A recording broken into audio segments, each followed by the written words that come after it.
2020, Tuesday. I'm Teresa Mosqueda, Chair of the Select Budget Committee. The meeting will come to order, and will the clerk please call the roll? Councilmember Sawant. Here.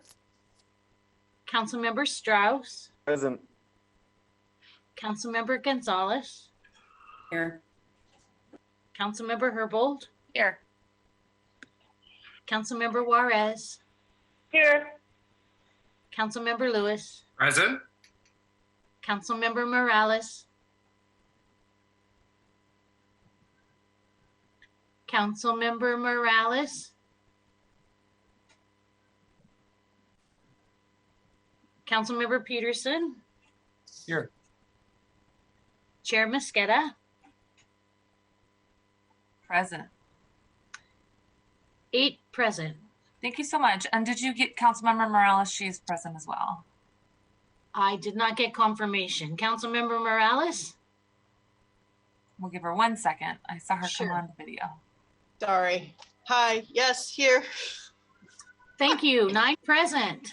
Excellent. Thank you very much, Madam Clerk. And thanks again, Council colleagues. I know that this is slated to be another long day, so I appreciate your participation and your engagement today. Thanks as well to Councilmember Juarez for chairing the Parks meeting last night. Many of us were on the meetings until the evening, so want to thank you all for your robust participation and having a full council participation today at Select Budget Committee. I really appreciate your time.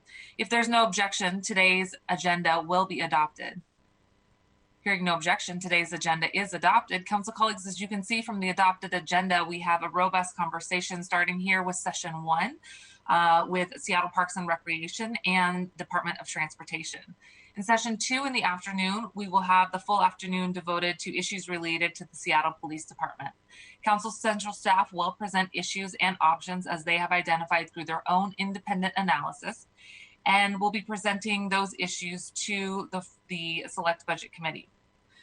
Then we will have a chance to hear from the central staff on the Form A's that were submitted by council offices, and those will also be presented by central staff, a quick overview, and as we did last week, you will have the chance to briefly provide any additional context to those issues.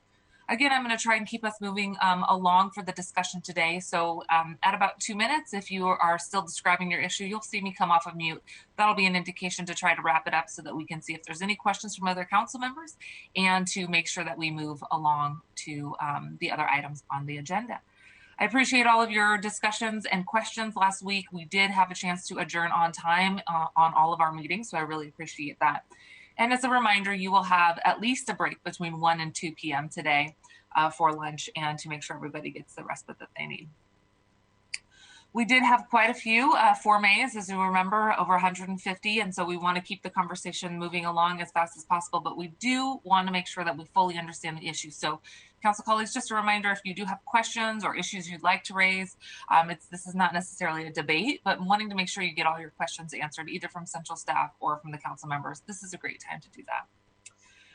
Just like last week, we want to make sure that we get a chance to hear from the public as well as to hear from each of you on the questions that are coming up. So we have built in the first 30 minutes for public testimony today.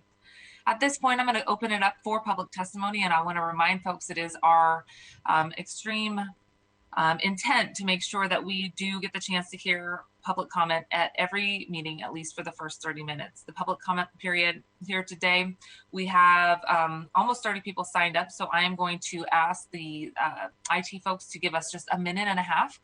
So please adjust your comments accordingly to make sure that we get through all of the speakers on time. If you have not yet registered to provide public comment, you are welcome to do so at seattle.gov/council. And if you are not able to join us to present today, just a reminder that we have a robust public hearing next Tuesday, October 27th at 5:30 p.m. Public comment sign up starts at 3:30 p.m. Today, we're going to call the names in the order in which they appear. And if you have been called, please do push *6 to unmute yourself on your line as well, and we will also unmute our end. Both actions need to be taken place. Just double check to make sure you don't actually have your phone also on mute. That has come up before, so we want to make sure we get a chance to hear from everyone. Thank you for stating your name, and also when you hear the 10-second chimer at the end of your time slot, do wrap up your public comments so you don't inadvertently get cut off, and then hang up and dial in on the listen-in line or watch on Seattle channel or the other listen-in options listed on today's agenda. The public comment period is now open, and we will make sure to get through as many people as are present. The first three people are Megan Cruz, Jill Anderson, and Howard Gale. Megan, good morning. Just *6 to unmute yourself.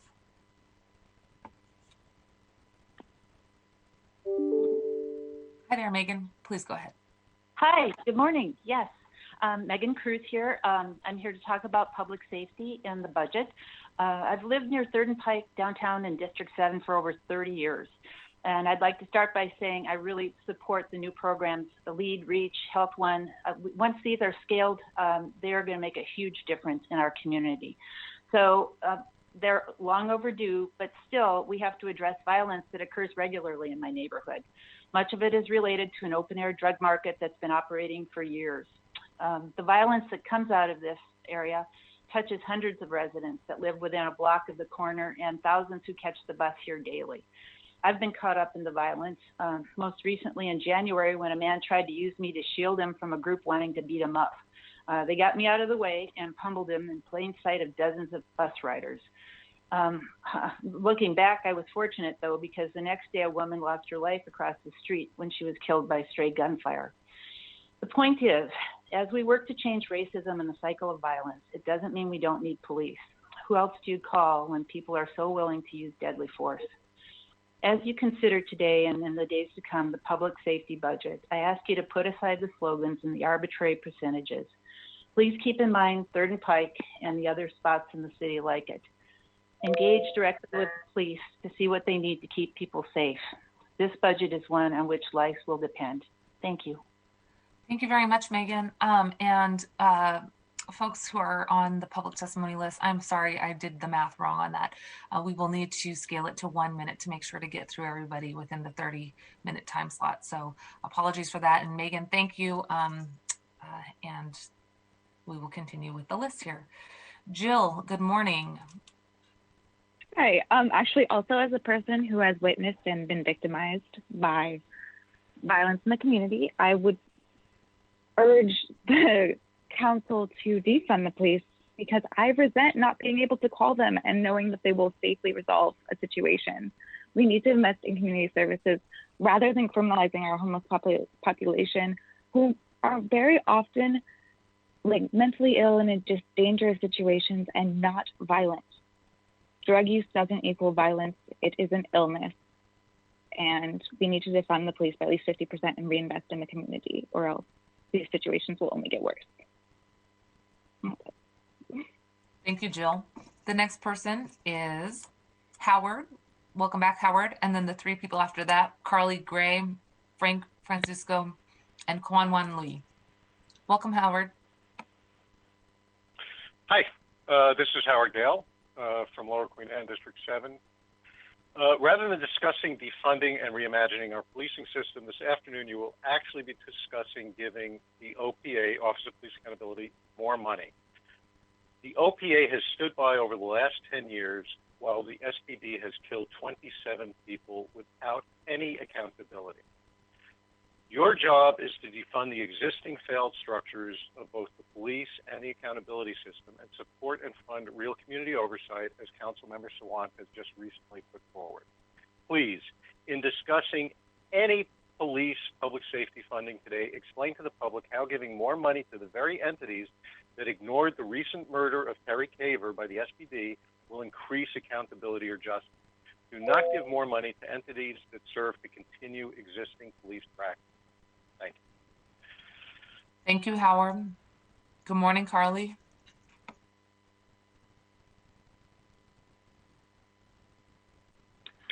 Hi, my name is Carly Gray. I'm a resident of Andrew Lewis's District 7 living in Lower Queen Anne, and I'm also a member of Sunrise Movement Seattle and UAW 4121.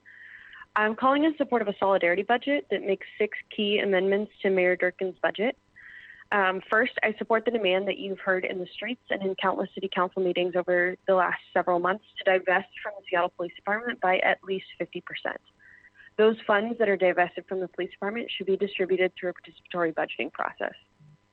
I'm also asking that investments in Black communities and community-led health and safety solutions are funded through money divested from police and prosecutors and courts, not by taking away money from funds like Jumpstart Seattle revenue or other city funds.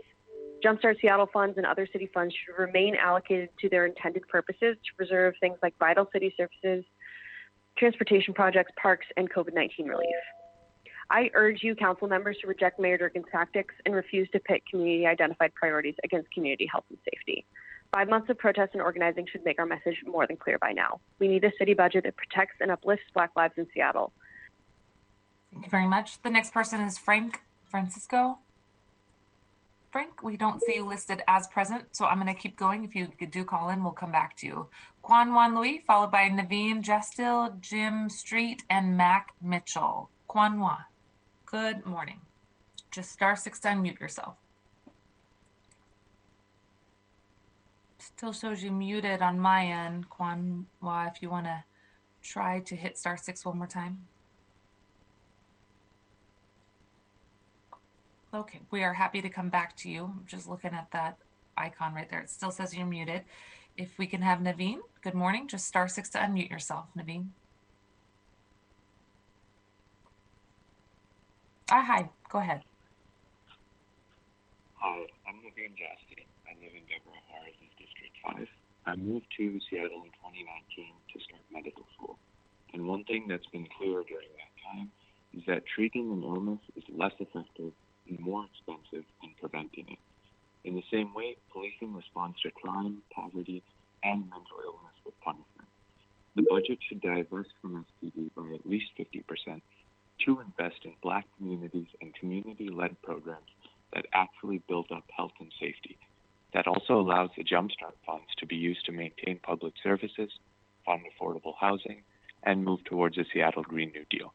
I'm asking City Council to support the Solidarity budget because it works for dignity and justice for everyone.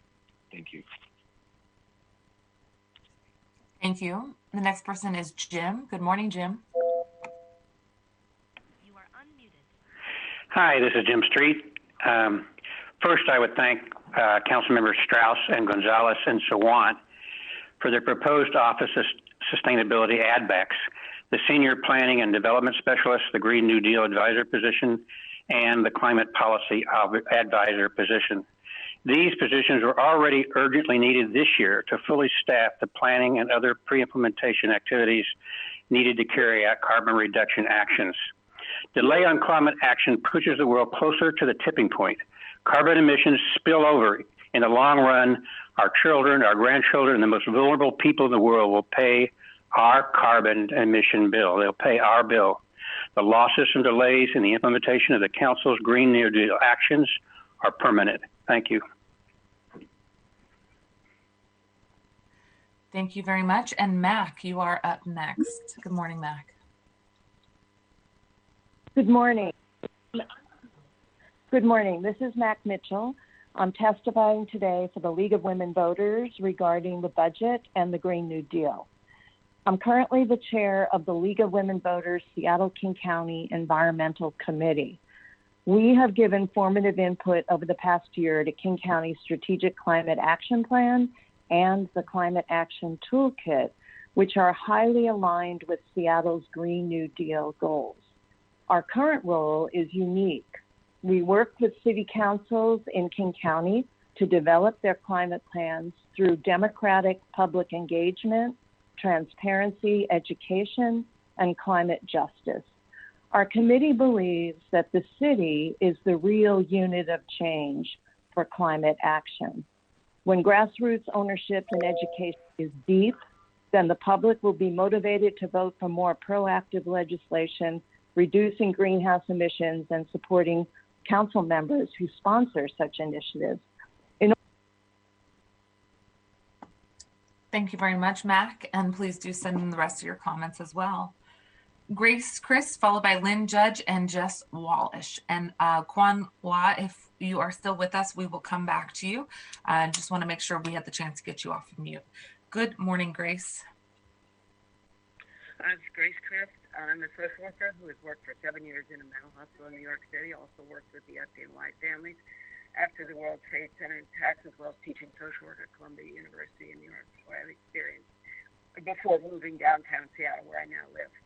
I and my downtown neighbors believe that the plan to send out social workers for mental health emergencies without police backup is unrealistic and dangerous. The police, some of what you've heard about today, the police in Seattle are highly effective and well-trained in de-escalating these situations, which unfortunately today, as you've heard, often involve guns, other weapons, suicidality, and homicidality. The presence of an armed person in situations where disturbed individuals have weapons conveys a needed sense of control that facilitates de-escalation and problem solving. And I just wanted to say about the most recently, we have lost over 150 of our best trained and culturally, racially diverse policemen and women due to the adverse political environment that has. Thank you, Grace. Please do send in the rest of your comments as well. Lynn, good morning. Hi, my name is Lynn Judge, and I'm a homeowner in District 6. I'm calling in support of the Solidarity Budget, which has been endorsed by over 100 local organizations. I'm asking you to reject the mayor's austerity budget and pass a 2021 budget that meets our urgent demands to defund SPD and reinvest in the Black community. In particular, I'm asking you to prioritize, first, divesting from SPD and cutting their budget by at least 50%. Second, investing at least $100 million in the Black community, using funds cut from SPD and allocating them through a participatory budgeting process that allows the community members most affected by police violence to determine equitable safety solutions. And third, preserving vital services and programs like transportation, COVID-19 relief, affordable housing, and the Green New Deal. As our city continues to deal with the fallout of major crises, including COVID-19, homelessness, and climate change, we cannot afford to cut the programs and services that address these vital needs. These programs are necessary to building an equitable city and reinforce investments in the Black community safety. Investments in the Black community should not come at the. Thank you so much. And please do send in the rest of your comments. We'll go to Jess, and then we will go back to Kwanwa. Good morning, Jess. Good morning, council members. Thanks for having me on. My name is Jess Wallach. I'm a campaigns co-director with 350 Seattle, and I organize with our Green New Deal. And when I show up to fight for Seattle's Green New Deal, I'm not just talking about climate action. I'm not just talking about climate justice or curbing our climate pollution. Those things are so important. But I'm talking about fighting for a city that we can all live in, no matter what you look like or where you live or what's in your wallet, that you have a shot at a healthy future. And that's why today I'm calling in to urge you to divest from SPD by at least 50% and reinvest that funding in Black and BIPOC communities in Seattle, and to make sure that funding is reinvested through participatory budgeting. I want that money to not come from the Jumpstart Seattle revenue measure so that we can preserve vital city services and avoid cuts to critical community programs and investments that will keep us healthy and safe through the COVID economic recession and the coming climate crisis. I urge you to hear the folks today calling for a solidarity budget and know that taking action on the solidarity budget is Seattle's Green New Deal. Thank you. Thank you, and good timing. Let's go back to Kwanwa, and then we will have Karen Taylor, Gordon Padelford, and Katie Nooner. Hi, Kwanwa. Sorry for the delay. Hi, can you hear me now? Yes, we can hear you. Thanks. Okay, I'm going to start. Thank you for letting me in. So, good morning, City Council members. My name is Kwan, and I live in District 7 in Pioneer Square. And I would like to reinstate that the city needs to meet the 5 demands. So, number 1, defund SPD by at least 50% in 2021, and working on its abolition in following years. Number 2, we allocate police budget to underprivileged commuting. And when I say police budget, it means that these vital services should be coming out of police budget as well. So there are participatory budgeting from some arts, and then some vital services for the underprivileged communities. And number 3, all protesters should be free with all charged jobs. And I yield my time. Thank you. Thank you very much, and thanks for hanging on the line there. Karen, good morning. So sorry. Hi there, can you hear me? Karen. Yes, please go ahead. I'm just calling to talk about the police budget. And I didn't have exactly what my remarks were going to be, but I wanted to address what that woman said earlier about needing safety from physical violence. And what I noted about her story was that the police haven't been able to shut down an open air drug market for many, many years. And they weren't able to protect her or someone else in her community immediately after that. And so I might not be a police abolitionist if I thought that they would do their jobs, but we've been giving them the chance to do their jobs for so long. And now it's time to let the community figure out how to be safe. Thank you very much. Thank you very much for calling in. Gordon, good morning. Thanks for joining us. Please go ahead. Hello, council members. My name is Gordon Padelford. I'm the executive director of Seattle Neighborhood Greenways. And we just came through an unprecedented summer of climate fires and toxic smoke, which leads me to wonder why we'd be considering a budget that cuts $21.5 million from walking and biking projects that would help us reduce our dependence on fossil fuels. There's also increased talk right now about basic maintenance. And we really think that basic maintenance should include basic mobility of being able to walk safely and comfortably and bike and take transit to where you need to go. We're also concerned about suspending the minimum general fund requirement for the Move Seattle levy. We're incredibly reliant on that levy, and making sure voters trust it is really important. Finally, 3 specific proposals on the table that we support. The Thomas Street proposal is good. The Georgetown South Park Trail proposal is fantastic. And a sidewalk repair in general and along Rainier Ave is really important as well for basic maintenance. So thank you for your consideration and hope you're all doing well. Thanks so much, Gordon. The next 4 people I'm going to read are not present, but we do have you signed up. So if you dial back in before we end public comment, we are happy to get to you. Number 17, Katie Nooner. Number 21, Emily Graham. 22, Jesse Hewley. And 28, Jennifer Gosar. So we will go to number 18, Valerie Charlotte. Number 19, Celine Russo and Mia Mendoza. Valerie, good morning. Well, good morning. Sorry, I just lost track of what was going on there. My name is Valerie Charlotte. I'm a resident of District 2. I've been following policing in Seattle for 10 years now, and I'd like you to consider a different arrangement to the Office of Professional Accountability. It costs millions every year, and it only produces the appearance of accountability, not real accountability. If this SPD knew that it was truly accountable to the people who pay their salaries, we wouldn't have seen over many, many, many years belligerent police culture, police brutality, police killings that really shouldn't happen. So I'm just imploring you to really reconsider what you fund and fund an entirely civilian body of police accountability. Thank you.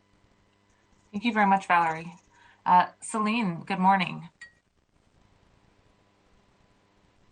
Just *6 to unmute yourself there. And after Celine is Mia. Celine, if you can hear me, just push *6 to unmute. Oh, wonderful. Go ahead, please. Okay, thanks. Hi, my name's Celine Russo. I'm from District 1, and thanks for giving me the chance to talk. I wanted to call in support of the solidarity budget. There's been, like people have said before, we've given the police so many chances. There's been years of internal changes being made, and that has produced nothing. So we need to cut their budget by 50%, especially in this time when we are cutting so many other budgets of crucial services, bus routes, transportation projects. Everything is being cut. We also need to cut the police budget, and we need to reinvest that money in solutions that have been proven. There are active community-led solutions out there currently that are making real change, and that's where we need to put that money. So that is all. Thank you. Thank you very much, Celine. Mia, good morning. Just *6 to unmute yourself. Hello. Hi, my name is Mia Mendoza. I'm from District 6. I had a whole thing prepared that was 2 minutes, so I will message that to you guys. But I just wanted to call in and talk about the inflated and mismanaged Seattle budget. I just, sorry, I had a whole thing prepared. Basically, friends of mine and members of our communitors have continuously this whole summer gotten their butts kicked by the Seattle Police Department. And we're paying for that. $237 million of our money goes to them assaulting our community every year, when we could be supporting something like Jumpstart Seattle, something that could actually help us in the wake of COVID-19. Why would we take from that to give to our Black community instead of taking from what's assaulting our community? So I just want us all to consider that, and also that even Safe Seattle, a right-wing Seattle group, has started talking about how SPD isn't doing their job either to protect. Thank you very much, Mia, and do send in your comments. We really appreciate that. You can send it to council@seattle.gov, everyone. Okay, the next folks that are present, good morning, Caleb. And then after that is Eric Fisk, Michael Malini, and Katie Wilson. Good morning, Caleb.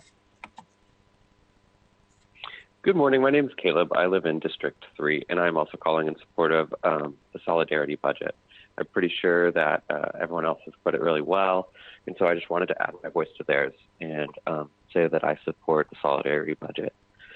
And that's about it, because I think everyone's pretty much covered it really well. Thank you. Thanks for adding your voice, Caleb. Eric, good morning. Please go ahead.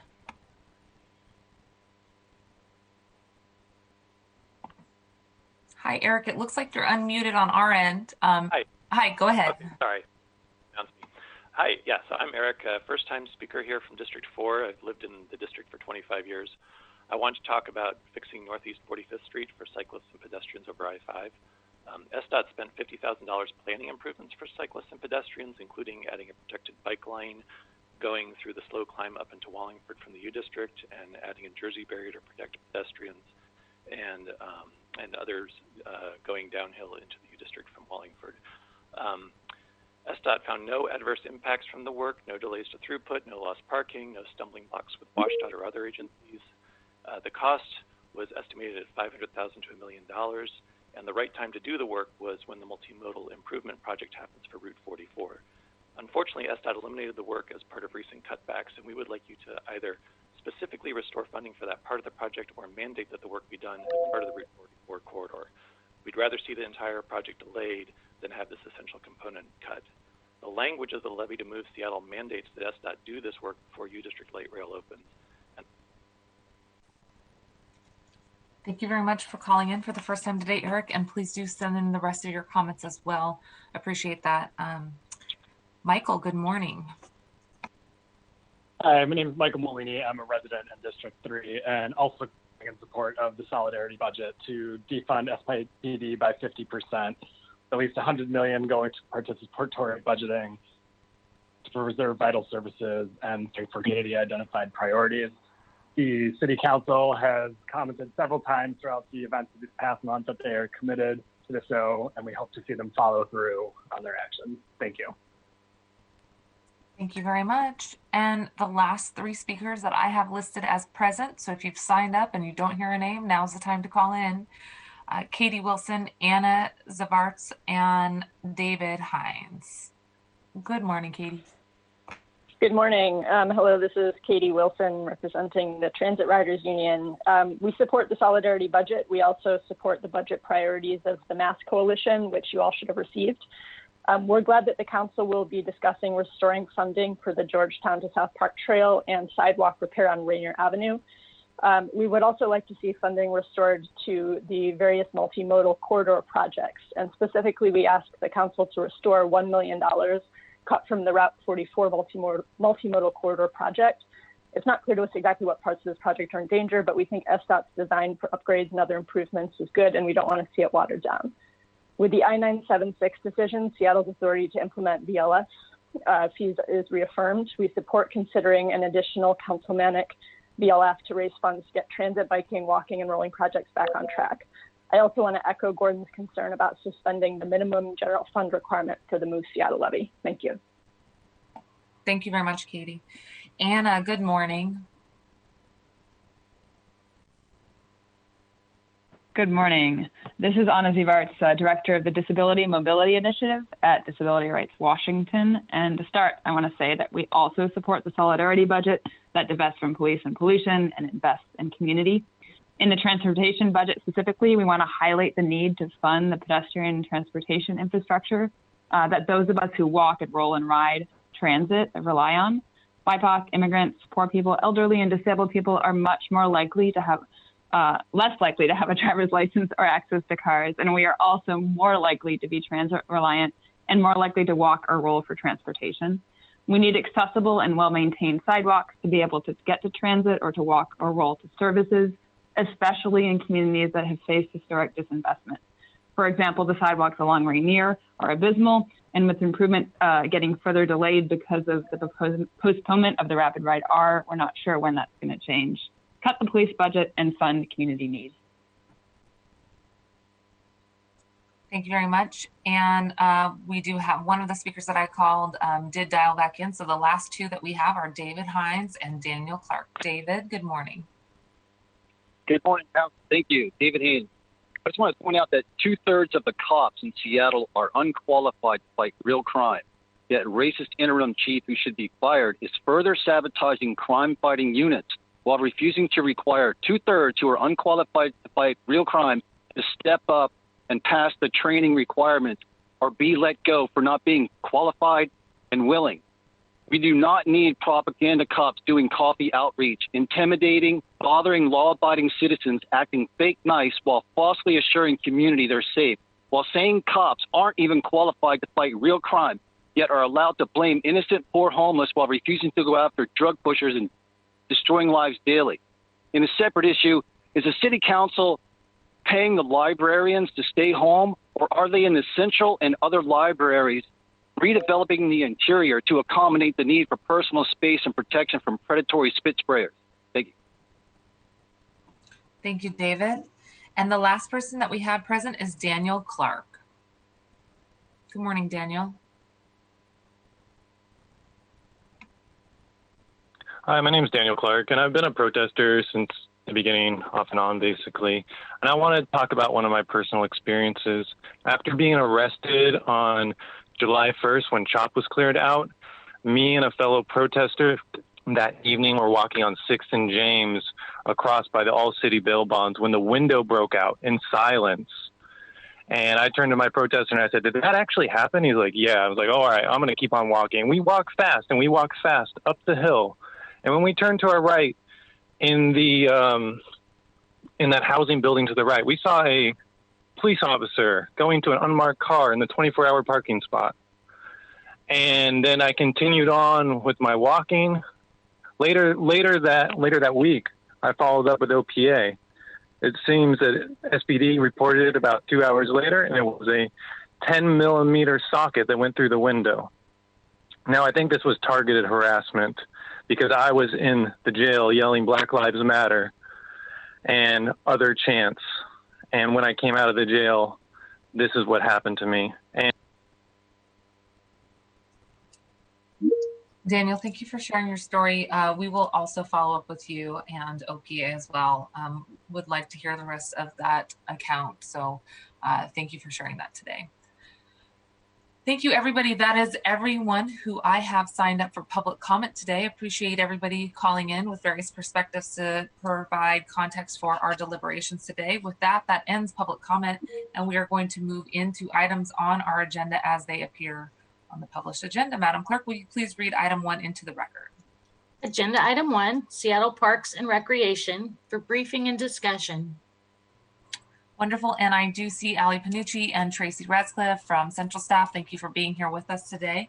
I will turn it over to Ali. I see you unmuted. I want to thank you again. This is day 3 of 4 as we are walking through issue IDs and our Form A. So thanks, Ali, for being here once again. Thank you, Chair Mosqueda. Good morning, committee members. I just wanted to briefly update the committee on a minor schedule change and the public. Tomorrow, as the chair described, today you will hear presentations on the Parks Department, Department of Transportation, and the Police Department. Tomorrow you'll hear presentations on community safety, human services, homelessness response, and the citywide COVID response. I just want to note for the record that originally we had Human Services Department and homelessness scheduled as one presentation in the afternoon. Given the number of council member proposals and the cross-cutting issues in the homelessness paper, we have separated those into two separate papers, and the Human Services Department will be in the morning session unless the community safety discussion runs long. So I just wanted to flag that for everyone's information. Thank you very much, Allie. And also we'll note that Patty has already sent out the packet for tomorrow. We want to thank them for that. Are there any questions for Allie on the agenda for tomorrow? Okay, I'm not seeing any, Allie. Anything else on your end, Allie? Nope. I will turn it over to Tracy. Thank you. Wonderful. Thanks and good to see you. Good morning, council members. Tracy Ratliff, Central Staff. Today, I will go over highlights from my issue identification paper for the Seattle Parks and Recreation Department. As has been covered in prior presentations, the pandemic has posed significant financial challenges for the Seattle Parks and Recreation in 2020 that are expected to continue in 2021. Reduced user fees and rental income associated with the closure of many SPR facilities, decreased revenues to the city's general fund, and decreased real estate excise tax revenue to the city all contribute to SPR's budget challenges. The 2021 proposed budget assumes a gradual reopening of 21 community centers and 4 pools as permitted by public health guidelines. As Superintendent Aguirre mentioned last night, their budget was built on the idea that phase 3 guidelines allowing for up to 50% capacity of recreation facilities would be permitted. As we know, those guidelines have actually been modified now to actually lower the capacity to 25%. I raise this just to highlight for you the uncertainty with which parks will be entering into the 2021 year, and also to recognize that there could be further impacts revenue-wise to the Parks Department that we might have to take up in the middle of 2021.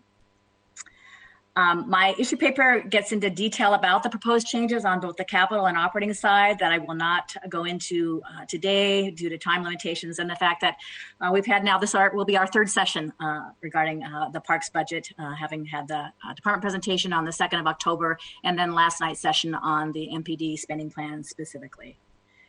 So in an effort to, and as we heard last night and previously, in an effort to maintain SPR provided community services and a trained staff to deliver these services, the proposed 2021 budget captures expenditure savings, primarily through a continued hiring freeze and reduced seasonal hiring, a shift in the debt service payments from general fund to REIT, and reallocating funding from the MPD capital programs to operating programs to sustain SPR operations in 2021. In addition, the 2021 proposed budget makes $19 million in reductions to REIT-funded projects and programs. Attachment 1 to my memo, which you have attached to this agenda, describes those specific changes to REIT-funded programs and projects. So as slide 1 shows, the 2021 proposed operating budget is $175 million, which again is just a slight decrease over the 2020 adopted budget. As you move to slide 2, we see that the proposed capital budget is $53 million, or a decrease of $34 million over the 2020 budget. And again, this reduction really reflects the shift of MPD funds from capital to support operating costs and the $19 million reduction in REIT funding to park-supported capital projects and programs. Total appropriations then reflect this $34 million reduction, shown primarily from the capital reductions. On the revenue side, we can see the changes that have happened in terms of the reduction in general fund, REIT, and other resources. And those other resources really reflect predominantly the fees that are generated from the parks facilities. Are there any questions about this information? If not, I will move on to slide 3 and issue identification. So as we know, the executive has proposed reductions to MPD programs and projects to backfill the general fund and parks and recreation fund deficits. The MPD may be used for this purpose because MPD funds are a revenue source that can be used for SPR related operating or capital costs. As we know from last night's discussion, the MPD's first 6-year spending plan approved by the council ended in 2020, and SPR did not was not able to submit a new 6-year spending plan because of the pandemic. As such, SPR developed an interim spending plan for 2021 by using the 2020 annual spending plan as the base budget, increasing it by the annual inflation rate that we had used for the prior 6-year annual spending plans, and then making modifications to address the general fund and Parks and Recreation Fund shortfalls.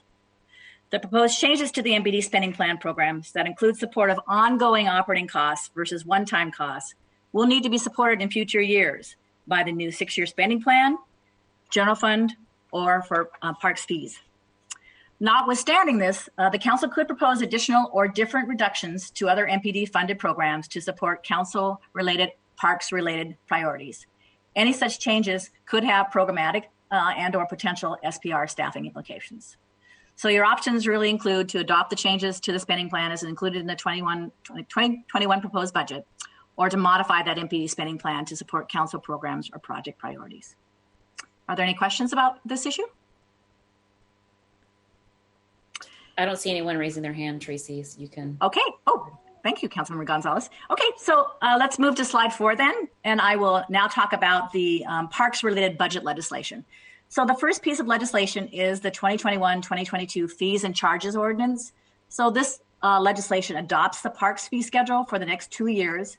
This fee schedule establishes the charges that are incurred for the use of certain park and recreation facilities and services. This includes pools, athletic facilities, AME tennis, rental for some of their parks facilities.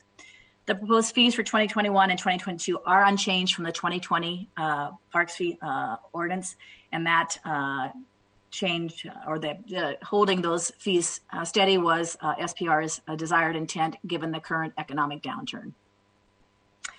Moving on to the second piece of legislation, the 2021 General Fund Support Exception Resolution. So this legislation would authorize the city to provide a reduced level of general fund support to the Park District in 2021 due to the demanding economic circumstances caused by the COVID pandemic. The interlocal agreement between the city and the Park District requires a baseline amount of general fund support adjusted annually for the inflation to be provided to SPR. In 2021, the general fund required level of support would be $103 million. And as we have seen, the mayor's proposed budget provides $97 million. The ILA does permit the council to provide less general fund support if the council determines that a natural disaster or challenging economic circumstance prevents the city from maintaining the required level of general fund support, and to adopts a resolution with 3/4 approval affirming the circumstance. This resolution would in fact provide that authorization to provide the reduced level of general fund in 2021. If no questions about that, I move on to the last one. The third piece of legislation is the 2020 third quarter supplemental. So this legislation addresses the $17.2 million of anticipated shortfall in the Parks and Recreation Fund. And it does this by reducing expenditures in the Parks and Recreation Fund by $3.3 million, primarily from holding positions vacant and reducing hiring of temporary labor, appropriating $7 million in general fund reserves that were established during the revisions to the 2020 budget to offset what were anticipated to be the losses to the Parks and Rec Fund, reducing MPD funded capital projects by $5.3 million. And these projects include Smith Cove, the Queen Anne Turf Project, and the Soundview Playfield. And then finally, reducing MPD funded operating programs by $1.57 million. Are there any questions about this legislation? Tracy, thanks so much. I do have a question about this one. In the memo, it summarizes the components that go into the Parks and Recreations Fund and the $3.31 million reduction from vacancies. Yep. And temporary labor reductions, yep. When we look at the golf program allocation, it's about $1 million, $912,000 reduction there. Yeah. It's just offhand, and I'm sorry I didn't get a chance to ask this of you earlier. Is there, okay. Could you put that into context for us, though? I understand that, you know, from other conversations that we've had, the golf program is not necessarily revenue generating with our golf courses across the city. So this is just looking at the vacancies and temporary labor. This isn't looking at reducing overall payments towards Correct. Golf. This is actually a savings that they were able to generate this year because if you remember, the golf courses were closed for a certain period of time. they were, I think, closed about 30 days. And so they were able to reduce staffing and generate these savings of $900,000 in expenditures. They are now back operating, just FYI, probably one of the only one of the parks facilities that's been able to operate, and is only about 4% behind budget for the year, actually, in terms of revenue. So they actually have recovered very well. That's my second question. Are they even further in the hole, given that they were not revenue generating? So credit to the current operators of the golf courses. They have been able to get people out on those courses, and they have had people in droves wanting to go golfing because apparently they can't go anywhere else. And so again, as of, I think, the September report, they were about 4% behind on their revenues for the year. So they had made up quite a bit of their revenue loss when they had been closed for that 1 month. Okay, and do you know offhand what the 4% equals? I want to say it's like $300,000. Okay, all right. Yeah. Council members, any additional questions on number 3 here for quarter 3? Thank you, Tracy. That answers my questions. You bet. So moving to slide 6 and budget actions proposed. Sorry, I actually have one too on this. I'm sorry.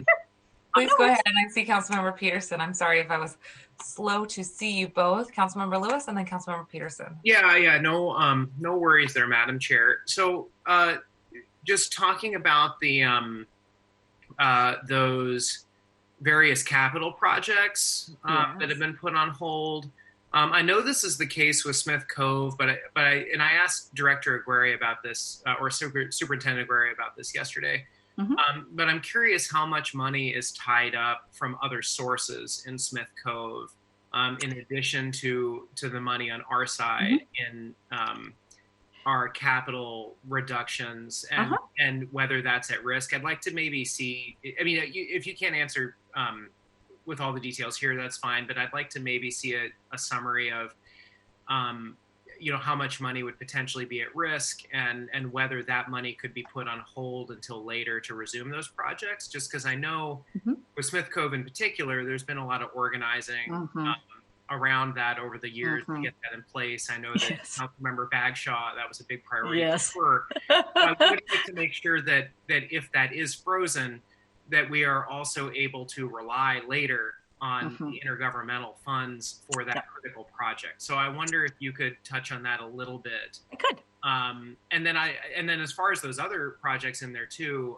if they're in a similar position where there might be money from other sources put at risk by delay. So I can tell you about Smith Cove. So Smith Cove had got a $250,000 grant from the county youth sports grant program, and then another $250,000 from the state recreation conservation office.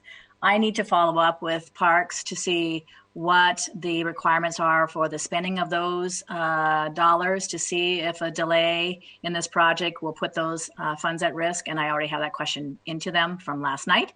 I believe the balance is about $2.5 or $2.6 million, and I believe that's all our money. I don't think that's any other dollars coming in from other sources, I believe, from my memory when I was looking at the CIP earlier. As it relates to the Queen Anne Turf Project and Soundview, I have to look and see. I am not certain that those projects actually have any other money from them. I think we actually have ended up between this action of the third quarter supplemental as well as the mid-2020 budget revision. We essentially cut the entire funding, which I think was all the city's funding, but I will verify this between these two actions that we would be taking, the one that's already been taken as part of the 2020 budget revision, and then as part of the third quarter supplemental. But I will check on whether there's any other sources of funds that are non-city in the Queen Anne or the Soundview playfield. I don't think that there is, but I will check and make sure. Appreciate that. Thank you, Tracy. Yep, you bet. Thank you, Councilmember Lewis. Councilmember Peterson. Thank you, Chair Mosqueda. And I wanted to thank Tracy and the superintendent last night during the Metropolitan Parks District meeting to tease out for me one of the line items that's not shown here on the chart is a pay increase that's going into effect for parks employees. Since we might have a different audience today from the general public, just to highlight the fact that there is a pay increase that's going into effect for parks employees. It's quantified to about $1.3 million. And so it's just, I think it's important for folks to know sometimes the contracts that are negotiated with the city employee labor unions are done on a multi-year basis. These particular contracts were inked last year when the economy was in a much better condition pre-COVID. But it is something to think about is, that we have cuts happening on the one hand, on the other hand, there are pay increases going into effect for next year. And so I just wanted to, the $1.3 million, is that the approximate amount? Well, that's the amount that the MPD would be funding. I'm sure, I got to believe that the amount for all of the SPR staff for that pay raise is probably a little higher since they have about 800 or 900 employees. But to be very clear, council member, that's happening for every other department. So human services, everybody else who has representative employees are seeing that 2.9% pay increase that's been built into their budget. So they would be no exception to that. Okay, thank you. And you are correct. They're part of the labor contracts that we cannot change unless we were to try to go into renegotiation. So. Okay, maybe I'll follow up later to figure out how much of it is for the whole Parks Department. If it's more than 1.3 million. Yep. Okay, thank you. Yep. Okay, I am not seeing any additional hands. Councilmember Juarez, you are always welcome to chime in anytime in case you have any additional context as the chair of Parks as well. I will keep going here. Okay, why don't we move to slide 6 then? And these are the budget actions that have been proposed by council members. So item number 1 would add $50,000 in funding for the Neighborhood Response Program, sponsored by Councilmember Lewis. This program provides funding to respond to issues raised by neighborhood organizations.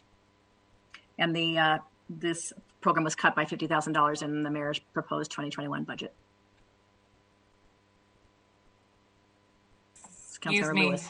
All right, council members, let's go ahead and dive into our issue IDs. Councilmember Lewis, you are up first. I'll be brief on this one. I just think, this is an important service, especially at a time when outreach into parks is a very big issue that we've been dealing with even through COVID. It's a fairly modest budget restoration to provide this service to make sure that our parks and green spaces do have folks who can respond and be on the scene to help and to address issues and collaborate with other city departments and service providers.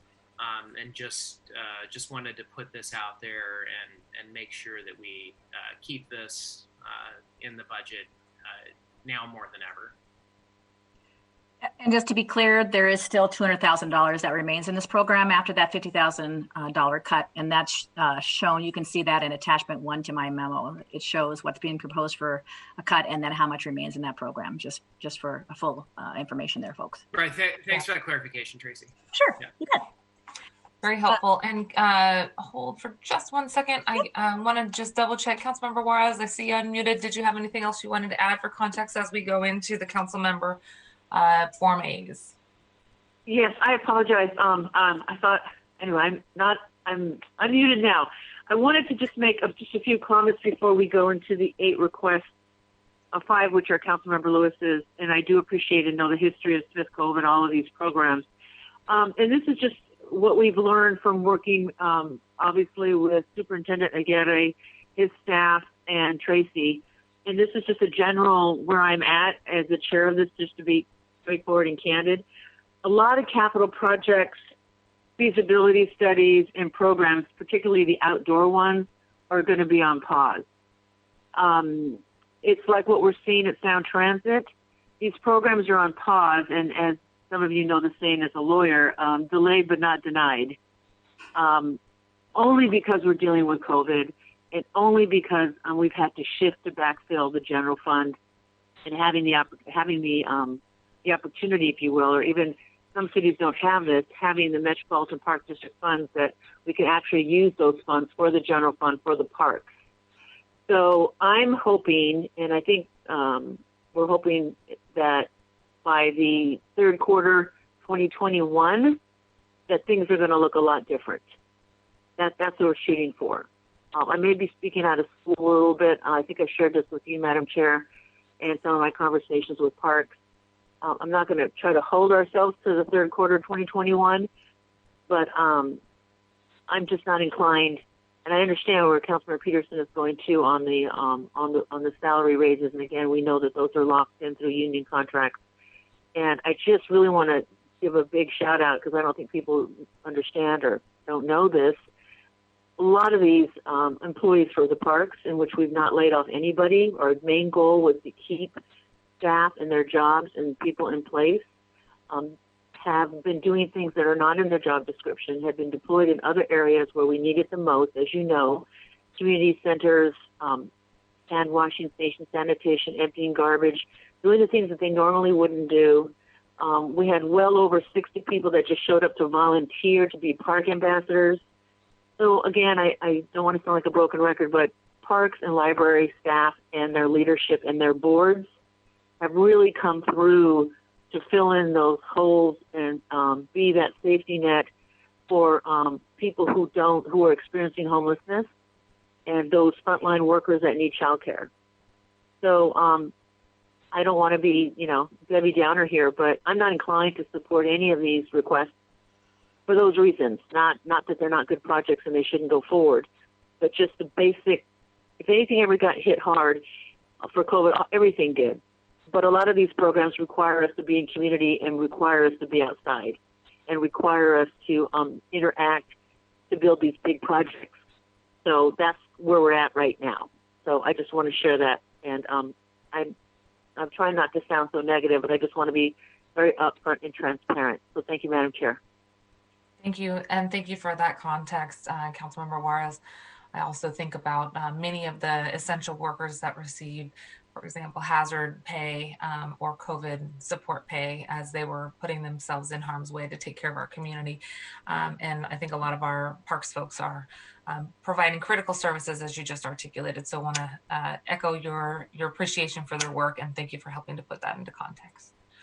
Okay, I see no additional comments on number 1 here. Council President, good to see you again. Glad you're feeling a little better. Appreciate you being with us today. Thank you.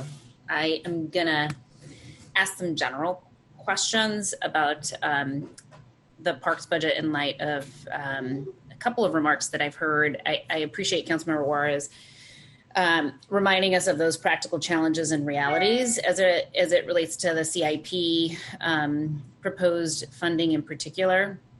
On attachment A1, Tracy, there's about 8 capital improvement projects that show nothing proposed for 2021, and then a reduction for REIT dollars, and then in the notes it says that the funding is eliminated in the 6-year CIP. Mm-hmm. So am I reading this correctly, that means that those 8 projects are effectively eliminated and not moving forward, or is this trying to communicate something else? Yeah, that's saying for the next 6 years, the executive is proposing that there not be any REIT funding for those projects. I suspect that this will be revisited once the economy improves, and depending on what the draws are on our REIT, we've had a slashing, I think, about almost half of our REIT funding, and so they are making some projections about what that's going to look like and when they're going to recover. But that is their proposal, is to eliminate not only for 2021, but also for the remainder of that 6 years planning period, the funding for those specific activities. Okay, so that includes comfort station renovations, roof and building envelope program, ball fields, minor capital improvements, sport court restoration program, play area safety program, environmental remediation program, the ball field lighting replacement program, electrical system replacement program, and the boiler and mechanical system replacement program. And I guess it would be helpful to get a little bit more detail about exactly what those programs are, or more importantly, what is the impact of the elimination, not just the fiscal impact, but just the programmatic impact to those. It's a little unclear to me whether the elimination is being proposed because they're effectively done or far enough that we're pulling back, or sort of like where are they in the stage of those various programs? Mm-hmm. That would just be helpful to understand. Sure, and just to provide a little. Okay, go ahead. Yeah, and then the second thing I wanted to ask, I didn't see in the memo. I saw just a brief description about what the neighborhood response program is, and it just says that the program provides funding for unplanned projects identified by neighborhood organizations. I'm not sure what that means. So my understanding is it can mean, something happens at a local park that was not budgeted, that could be dealt with with a small amount of money. And so the superintendent essentially, works with the community to address that specific thing. And this program helps to address that specific thing. I can't remember if one of the comfort stations being set on fire was one of the examples. I think back at my notes, I think I have some examples of the types of things, but it really was kind of these unplanned one-off things that the community raises up as this is a really urgent issue we need to deal with. And this program helps the superintendent be able to actually address that issue in kind of real time. So these are discretionary dollars, yes, and therefore sort of small-sized. Yes, that's my understanding. Yeah, infrastructure maintenance projects in part. Yep, correct. Okay. That's my understanding. Helpful.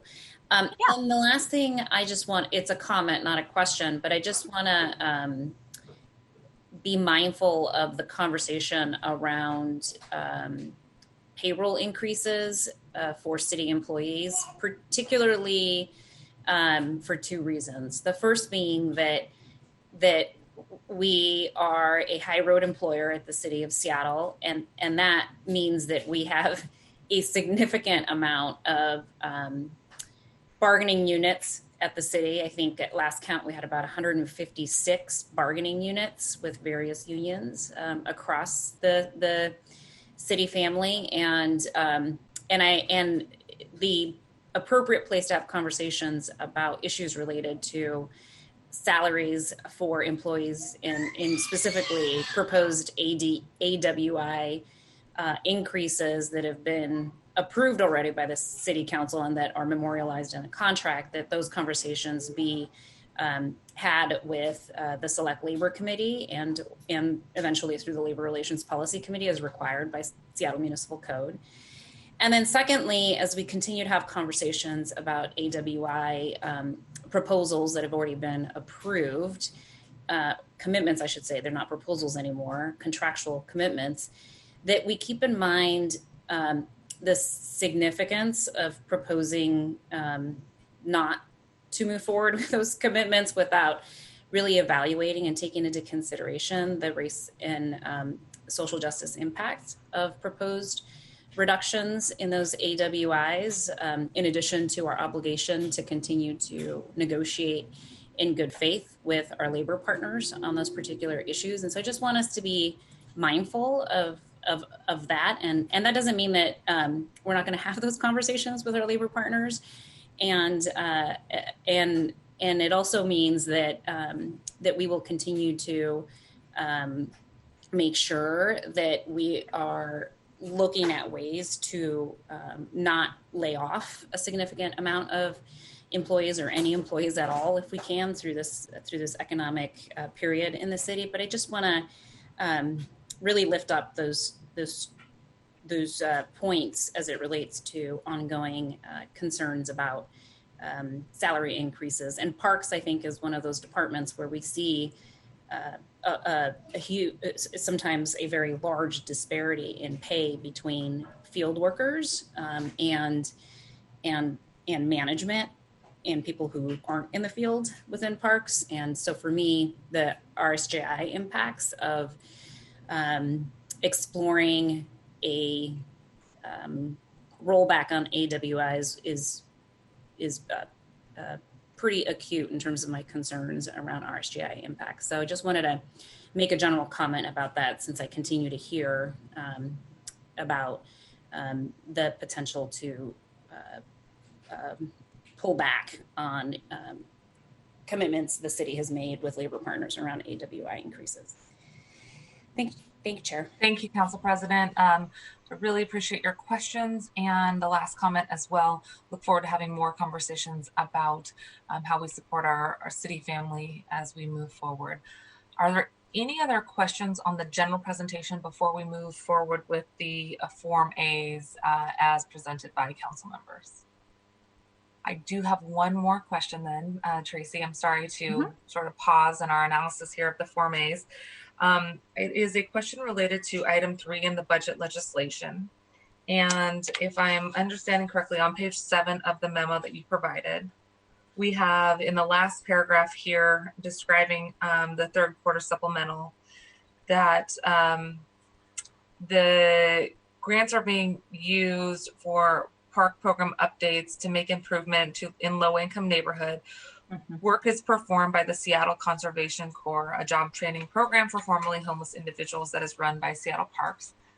It's great. I went and visited their facilities in, I believe, Councilman Peterson's district over there in Sandpoint, and it's a tremendous program. I guess my concern is on the first page of your memo, I thought I saw the Conservation Corps program being zeroed out in the first half of that chart. Can you tell us more about if that's accurate? It is not. Well, it's being zeroed out as its own budget summary level. It is actually being moved into the department-wide program DSL. And I think my memo has a footnote that indicates that. So it is not being zeroed out. It is moving into department-wide programs because that seemed the more appropriate place for it. And we will be able to track, because we can at the BSL level and at the program level, their expenditures and so forth. So there is no loss to it being moved into that program at all. I see. Thank you very much. The footnote is right under the chart, not at the bottom of the page. And so it's the Seattle Conservation Corps moved to department-wide programs, and Correct. It's 100% maintained. Correct. Absolutely. Okay. Yep. Thank you very much. Yep. Appreciate that. And thanks for reading my memo. It's nice to know you guys read it. Oh, yeah. We slave over it. We never quite know. No, you put a lot of work into these, you and the whole team, so we really appreciate it. Do. Thanks much. Speaking of footnotes, I'm loving the footnotes in the memo coming up as well. So thank you for that, Tracy, and I'm sorry I did miss that underneath the chart there. It's a lot of information to cover. It's a complex year. This is a complex year. Yeah, it is. And your memos really do help us out. So we appreciate that. And I know the viewing public does as well. Wonderful. Councilmember Herbold, the question from you. Yes, please. Thank you. Also, as it relates to the memo, it says that the proposed budget assumes SPR will hold 68 positions vacant for the entirety of 2021 and average one of those positions. Yep. And then you go on to say this achieves 5.5 million in expenditure state. Does that mean that we are we're not only holding those 68 positions vacant and abrogating one, but we're also defunding the positions? Is that how we're achieving the savings? Or we Yes. So that's exactly what we're doing. Is we're not going to fund those 68 positions. They're going to keep them because their hope is things will recover and they don't want to lose those positions. So yes, that's exactly what's happening there. Thank you. Yep. Okay, well, that was a very, very helpful discussion. Thank you, council colleagues, for going back and asking those base level questions. I think with that, I don't see additional hands. Let's go ahead and go on to number 2 in our issue identification Form A discussion here. For the viewing public, we're on page 7 of the memo as well. So item number 2 would add $2.8 million of funding for phase 1 of Smith Cove Park development. This is the project that was proposed to be reduced by the same amount in the 2020 third quarter supplemental that I just described for you. And this is Councilmember Lewis. Excellent. Councilmember Lewis, any additional comments? Thank you, Tracy. And I do want to say I am very understanding of the points that Councilmember Juarez raised earlier. I think just to reiterate my previous comments in regards to Smith Cove that I made during the presentation and then I made last night, my primary concern is just making sure that when this deferred project is taken up again, that there is some some arrangement right now in this budget process to make sure that the $500,000 from other entities is not put at risk for this project. So, I'm certainly open to figuring something out if we can in fact get an extension on those grants or some other kind of arrangement. As I mentioned earlier, this project came together with extensive organizing and work from a lot of constituents in District 7, as well as work from Councilmember Colwell's office at King County and other critical stakeholders. So I just want to make sure that as we are putting things on hold, given the very real budget constraints and issues presented by COVID, we're making sure that some of the resources from our partners stay intact as this is sort of temporarily frozen to be resumed later. So if that can be worked out, certainly I'm open to it. Otherwise, it's something I would like to potentially pursue going forward with if it would mean losing $500,000 from other entities, and is certainly a very important project in the district. Thank you very much. Colleagues, questions on that item? Seeing none, Tracy, let's do number 3. Let's move to slide 7 and item number 3, which would be to add funding for the development of a new dog off-leash area at Mercer and Dexter. The funding amount would be determined, and it would be used to acquire property currently owned by the SDOT, and also be used to develop the infrastructure needed to service the off-leash area, including water hookup and a double-gated fence. And this is sponsored by Councilmember Lewis. Councilmember Lewis, I'll turn it back over to you.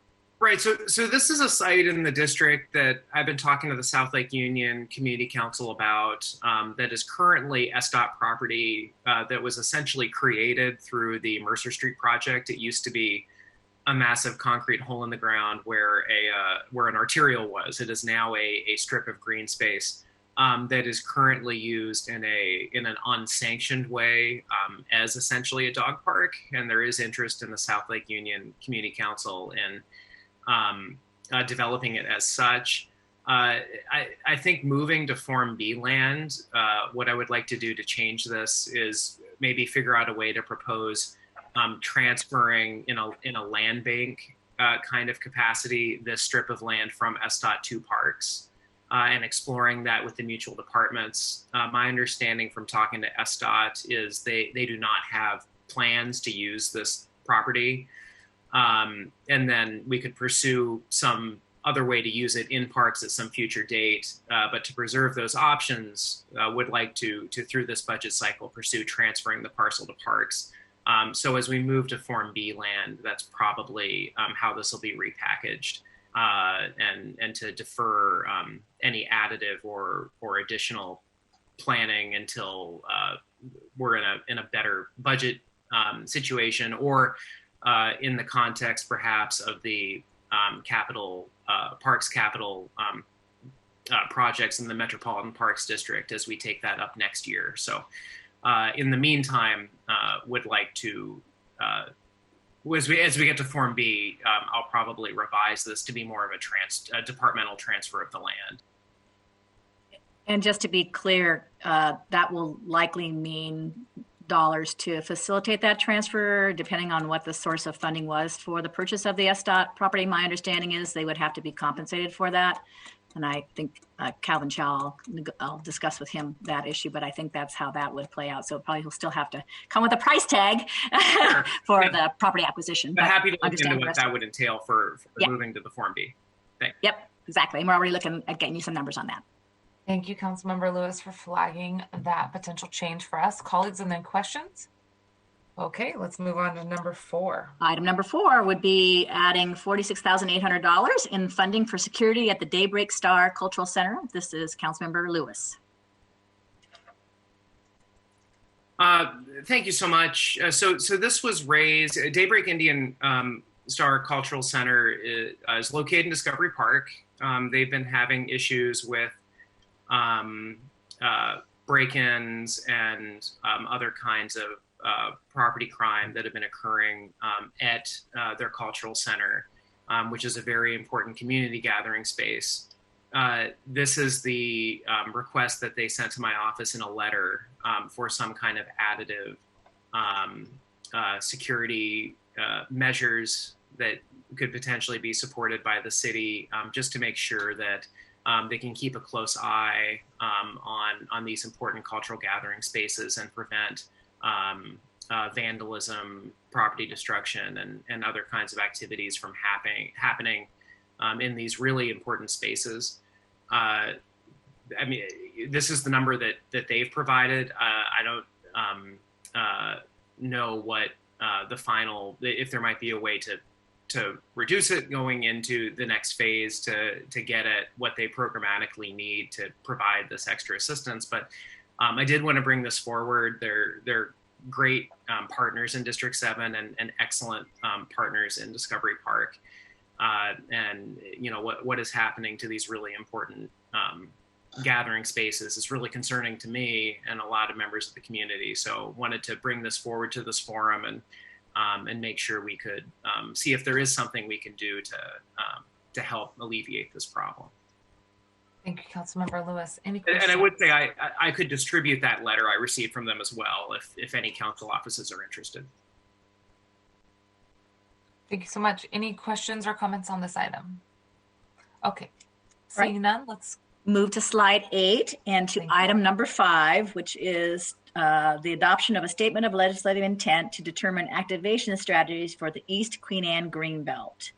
And this would be a study that would be undertaken by Parks and Department of Neighborhoods to conduct a feasibility study to identify strategies for activating this greenbelt. And this is Councilmember Lewis.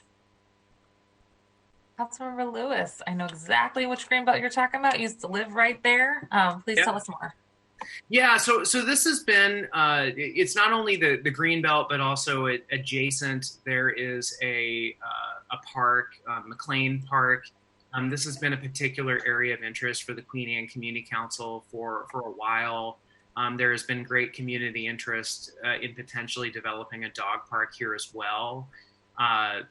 There's been questions about the suitability of the site, but it's a green belt with an attendant, fairly underdeveloped park. It is accessible to the public; folks can go there, but it's not really maintained. It's not activated. Certainly, an area that would probably be a good candidate for some kind of project in the next Metropolitan Parks District measure. So the intent here would be to try to craft some kind of way to engage with community stakeholders to develop some kind of activation strategy that could then be rolled into some kind of capital plan under the Metropolitan Park District. And I know there's been a lot of community interest around this in looking at a strategy. And I'm sure if you used to live nearby, Councilmember Mosqueda, you could see that there's a lot of potential here in this space. It's a pretty big piece of parkland that is not really in a current state of use to be used for recreational purposes. So, it would certainly be a good opportunity to look toward in the next round of capital improvements, and this would be a good start to facilitate a visioning process on what we could do in that space. Excellent. Thank you, Councilmember Lewis. Any questions on this, colleagues? Okay. I am not seeing any. Let's move to number 6 from Councilmember Moving to item number 6. So this proposal would add $200,000 in funding for a feasibility study to assess the recreation and community gathering space needs for the Georgetown community. This is Councilmember Morales. Please go ahead, Councilmember Morales. Thank you, Chair. Thank you so much, Tracy. So I'm sure everyone knows that Georgetown is one of the areas in Seattle that has a real lack of green space. There is the Georgetown Playfield and the small little Hat and Boots Park, but there's not a lot of place in the neighborhood for kids to play outdoors. And so when the Georgetown Playfield was built, I think it was 2017, there had been also a request from community for a community center because there isn't a gathering space in the neighborhood. So what we're trying to do is assess what it would take to be able to plan for and build a community center in the neighborhood. even the use of the playfield right now is somewhat problematic in that it is not the neighborhood kids who are able to use the playfield. It is very often reserved for soccer games and soccer tournaments and other organized sporting events, very often from outside groups who come into the neighborhood. So there's a real need for some designated space, and we are looking to. I'm wondering if we might be able to have IT mute our friend Councilmember Herbold. I think that she's on a doing some. Thank you so much. We all are trying to work as hard as we can and multitask. So, Councilmember Morales, if you could just start that few sentences over a quick second ago, that'd be great. Yeah. So we're just trying to get some funding to do a feasibility study and assess what it would take to design and build a community center. Folks in the neighborhood understand that this isn't something that will happen overnight, but they do want to begin the process. And so we are hoping to at least begin with a feasibility study there. Excellent. Are there questions on this item, colleagues? Okay, I am not seeing any hands. I do want to just double check here the difference between a feasibility study and a statement of legislative intent, as Councilmember Lewis just articulated, the interest in evaluating what options exist in the area. Tracy, what is the either? So I think Councilmember Morales is actually recommending money be allocated to do a feasibility study, and Councilmember Lewis is saying, no, let's direct the SPR and Department of Neighborhoods to essentially use their staffing capacity to conduct a feasibility study for activating the East Queen Anne Greenbelt. Certainly an alternative, and I need to check because I know as Parks is getting ready for the next 6-year spending plan for the MPD, that they have done a strategic plan, I think, that assesses what the citywide needs are for community centers, and that's based on current population, but also estimates about population growth. And so they may have already done some work on this as it relates to the Georgetown area, but one alternative to spending money on that would be to, in fact, say, Parks, can we have you assess the feasibility of, the recreation and community gathering needs in Georgetown and see whether they would be willing to do that body of work without additional resources as just an alternative to Councilmember Morales' proposal, which would be similar to what Councilmember Lewis is saying, essentially to Parks and to Dawn. Allie, did you have something to add to that? Yeah, thank you, Chair Mosqueda. I thought I'd just take this opportunity to say something more generally about statements of legislative intent versus council budget actions that increase or decrease funding for a department. It is somewhat of a balancing act. A statement of legislative intent can just be a statement of the council's legislative intent. It is often a request to a department to take up specific work in the coming year, and it is somewhat of a balance of, is this asking them to do something that is different than the work they would be doing otherwise, and if so, is additional funding needed, or is this something that is the type of work that the staff generally take on and can be sort of absorbed into their normal operations. So it is sometimes of a balance that Tracy was just sort of highlighting. If some work has already been done, there may be ability for the department to just take on this work. But in many cases, statements of legislative intent sometimes are responded to in a way that is not as satisfying as council members may not be satisfactory to council members, because really to really fulfill the request, additional funding is needed. So it is just highlighting it is a balancing act in picking through the resources of the department and what can be absorbed versus what needs additional funding. Okay, great. Councilmember Morales, anything else to add to this? Well, just that I'm happy to meet with you or talk with you, Tracy, and see if we can dig into that a little and to understand if it is slated to begin. And if it's not, we can move on to Form B and figure out what that should look like. Right. Sounds good. And I will check with Parks and see whether they've done any of that initial analysis as well. Great. Thanks so much. You betcha. Okay, thanks, Tracy. I don't see any additional questions on this item. Let's go on to the next one. To slide 9. Yes. So this would adopt a statement of legislative intent regarding signage at Licton Springs. This would ask the Parks Department to work with the Muckleshoot tribe to design and place signage at Licton Springs, discussing the cultural and historical significance of the springs. This is Councilmember Sawant. Councilmember Sawant, good morning. Please go ahead. Good morning. Thank you. This statement of legislative intent as mentioned, would request the Parks Department to work with the Muckleshoot Tribe's Cultural Department to design historical signage in Licton Springs. Indigenous activists in Seattle, as we know, have been organizing for several years to uplift the history of Licton Springs. This past year, they appealed to the Landmarks Preservation Board and successfully landmarked the springs, which I believe is the first time the Landmarks Preservation Board has protected something other than a building. Almost 3,000 people signed the petition supporting that landmarking, explaining that, quote, since time immemorial, Licton Springs has been a recognized sacred site and a natural curative resource for the Duwamish and other Coast Salish tribes of the Puget Sound region.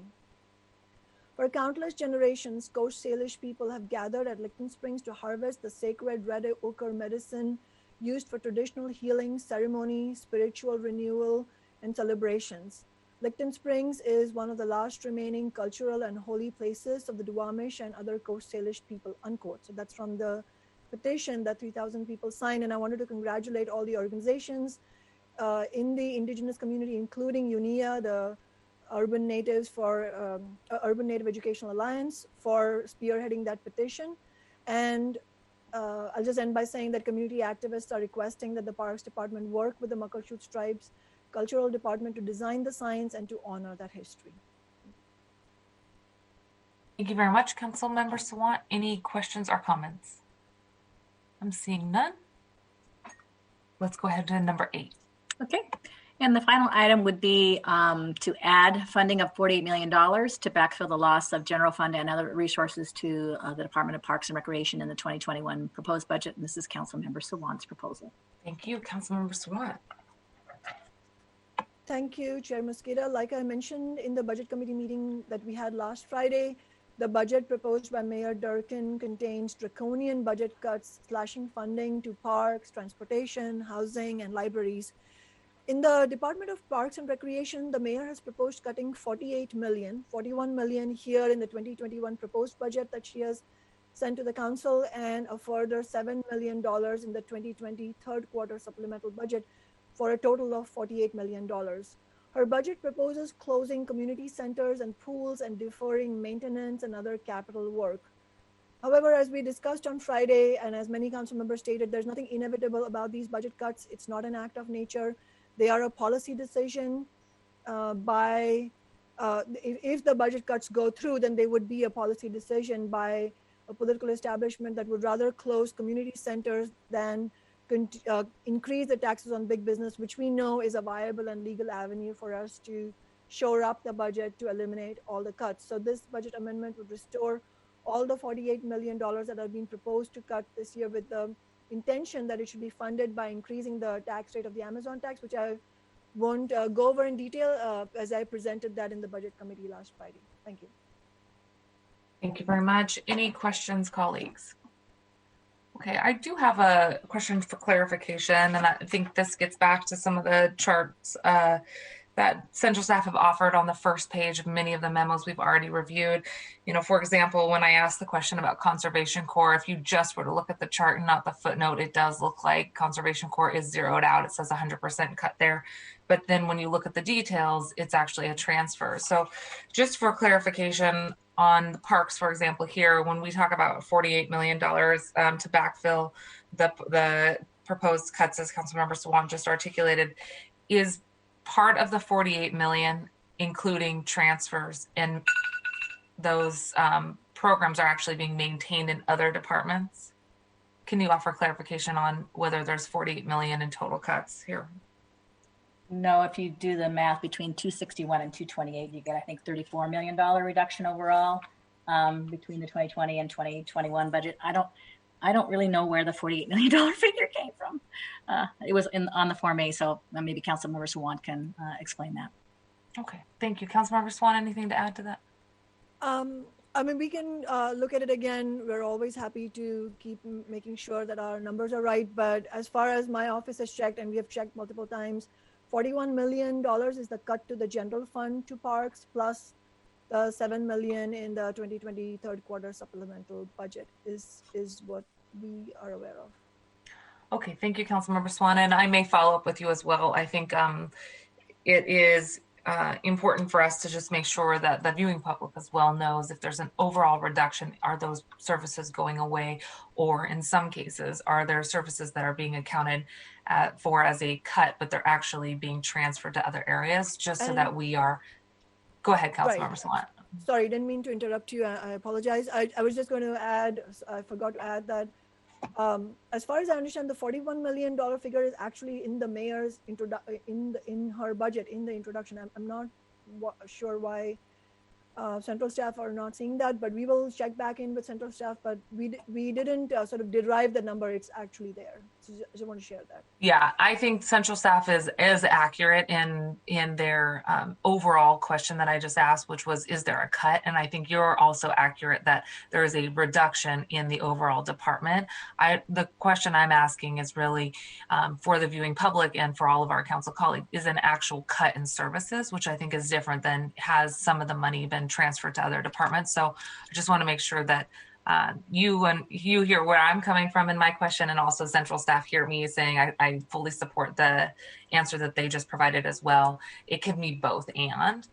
You could see an overall reduction by 48 million, which is I think what you and your team are articulating, and I believe what central staff is saying is there is, in terms of cuts, less of a cut. It does not total 48 million when you look at where those transfers have occurred. So I just want to make sure that we're clear when we talk about where there are actual cuts and where there are some transfers. But I think both are accurate. So I don't want to impugn anybody's good work here, including in your team as well, Councilmember Sawant, and for our central staff. Councilmember Herbold, anything to add? Not to further muddy the waters, but I recall one of the key takeaways from our original revenues overview was that there was a citywide, department-wide. The number that I think central staff gave us was through all departments, $27 million in spending reductions. Does that? Allie, you want to respond to that? Yeah, happy to. Councilmember Herbold, Chair Mosqueda.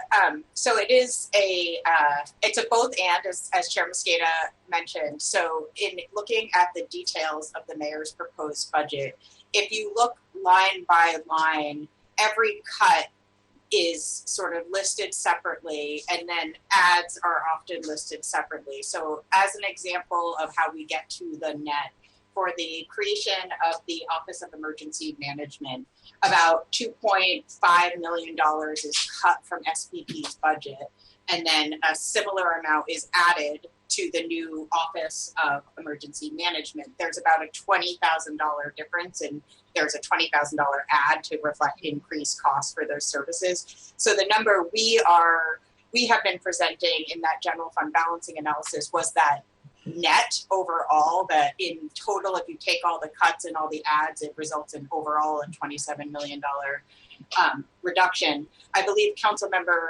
Sawant's staff is looking at all of the cuts, some of which are actual cuts. It is eliminating services, it is reducing programs or services, and some of it is a transfer between departments or transfer of general fund support to, and then the same work is supported by a different funding source. So it is it's not a simple response, I understand, but I think both things are true. If you look at all of just the cut items in the mayor's proposed budget, it does look like there's about $200 million of cuts, but if you offset that with the transfers and that sort of thing, that's where we get to the net.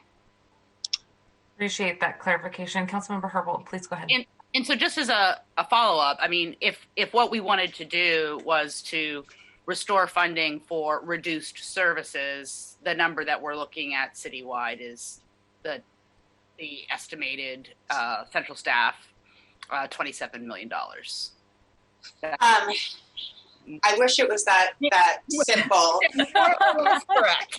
Yeah, I don't know what exactly that number is, because what we would have to do is look specifically at what is actually cut entirely, and separate, because there's also new spending in there, right? So in some cases where the funding for a position is cut from the 2021 proposed budget, but then a new position is added in another department, that is actually a loss to the department that lost the staff and a gain to the other department, but it's not necessarily for the same services. So we can work on trying to focus sort of what is entirely new spending, what is entirely an actual complete cut, like this thing will no longer happen, to share with council members. But I don't have that number exactly in front of us because it takes some sorting.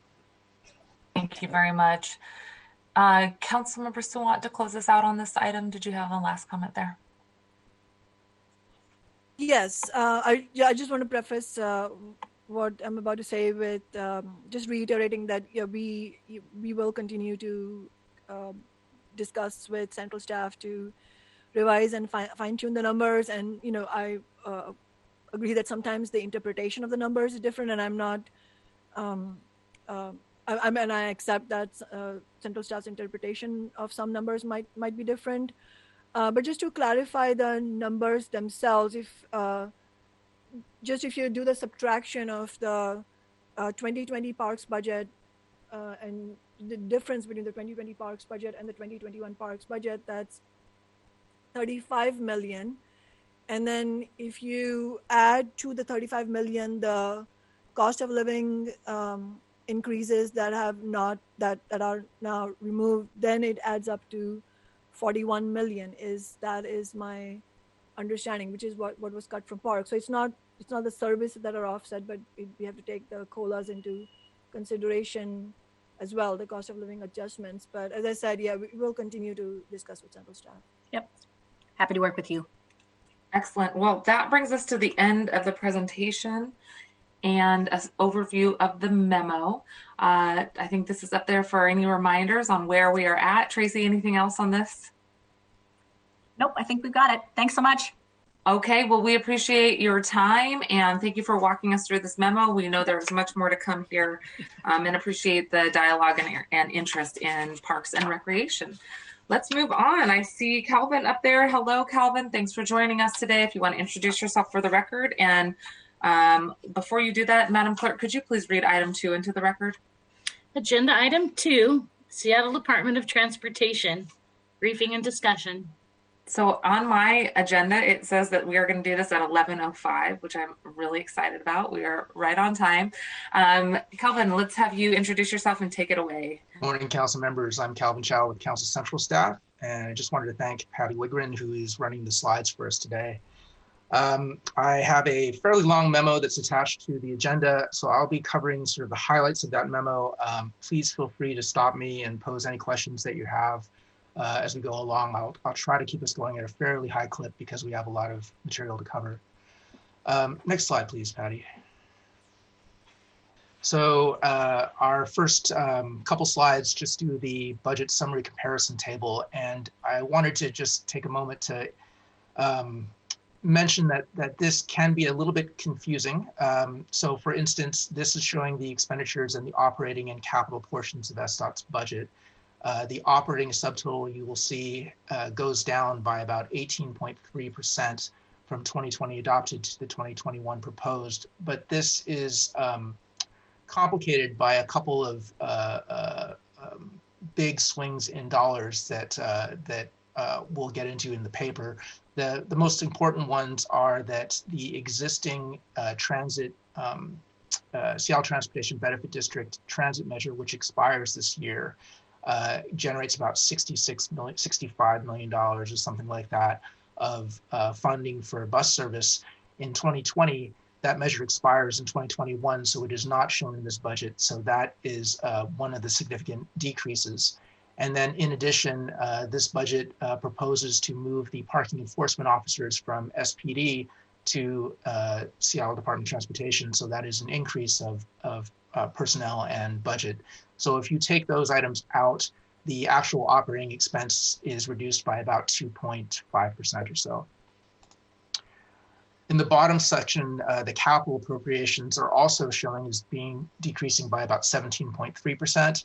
I think it's just always important to remember that capital is spread over 6 years. So there is some, our CIP covers 6 years of spending. And so There is natural variation from year to year in what that spending plan looks like, depending on what the projects look like. This is a real reduction in the overall amount of capital spending for this next 6 years, but the specific numbers are driven somewhat by timing issues as well as that actual reduction in project spending over the next 6 years. Next slide, please. Let's just pause real quick. Are there any questions, folks, on that first slide, or maybe we could take them after you do this summary here? These first two slides summarize the table that's on page 1 of the memo. Okay, no questions at this midpoint. Calvin, let's see if there are after you go through this last part here. Thank you. This slide shows the total appropriations for the department decreased by 17.7% between the adopted budget last year and this year's 2021 proposed budget, and again with the same caveats I mentioned before.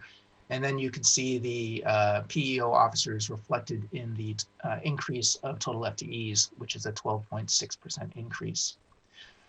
The rest of this table includes the revenues, and it also includes fund balances that are used to pay for these expenditures. So it matches the total resource use, drops 17.7%.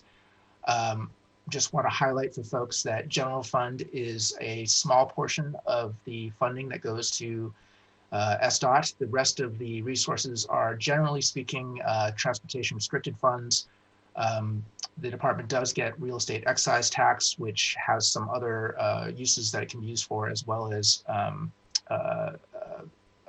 some bond proceeds from the LTGO bond sale. Next slide, please. So my paper goes through 9 issues, and I'll try to cover them. We'll see how quickly this goes. The first issue that I want to highlight is just the financial constraints that the department faces in 2021.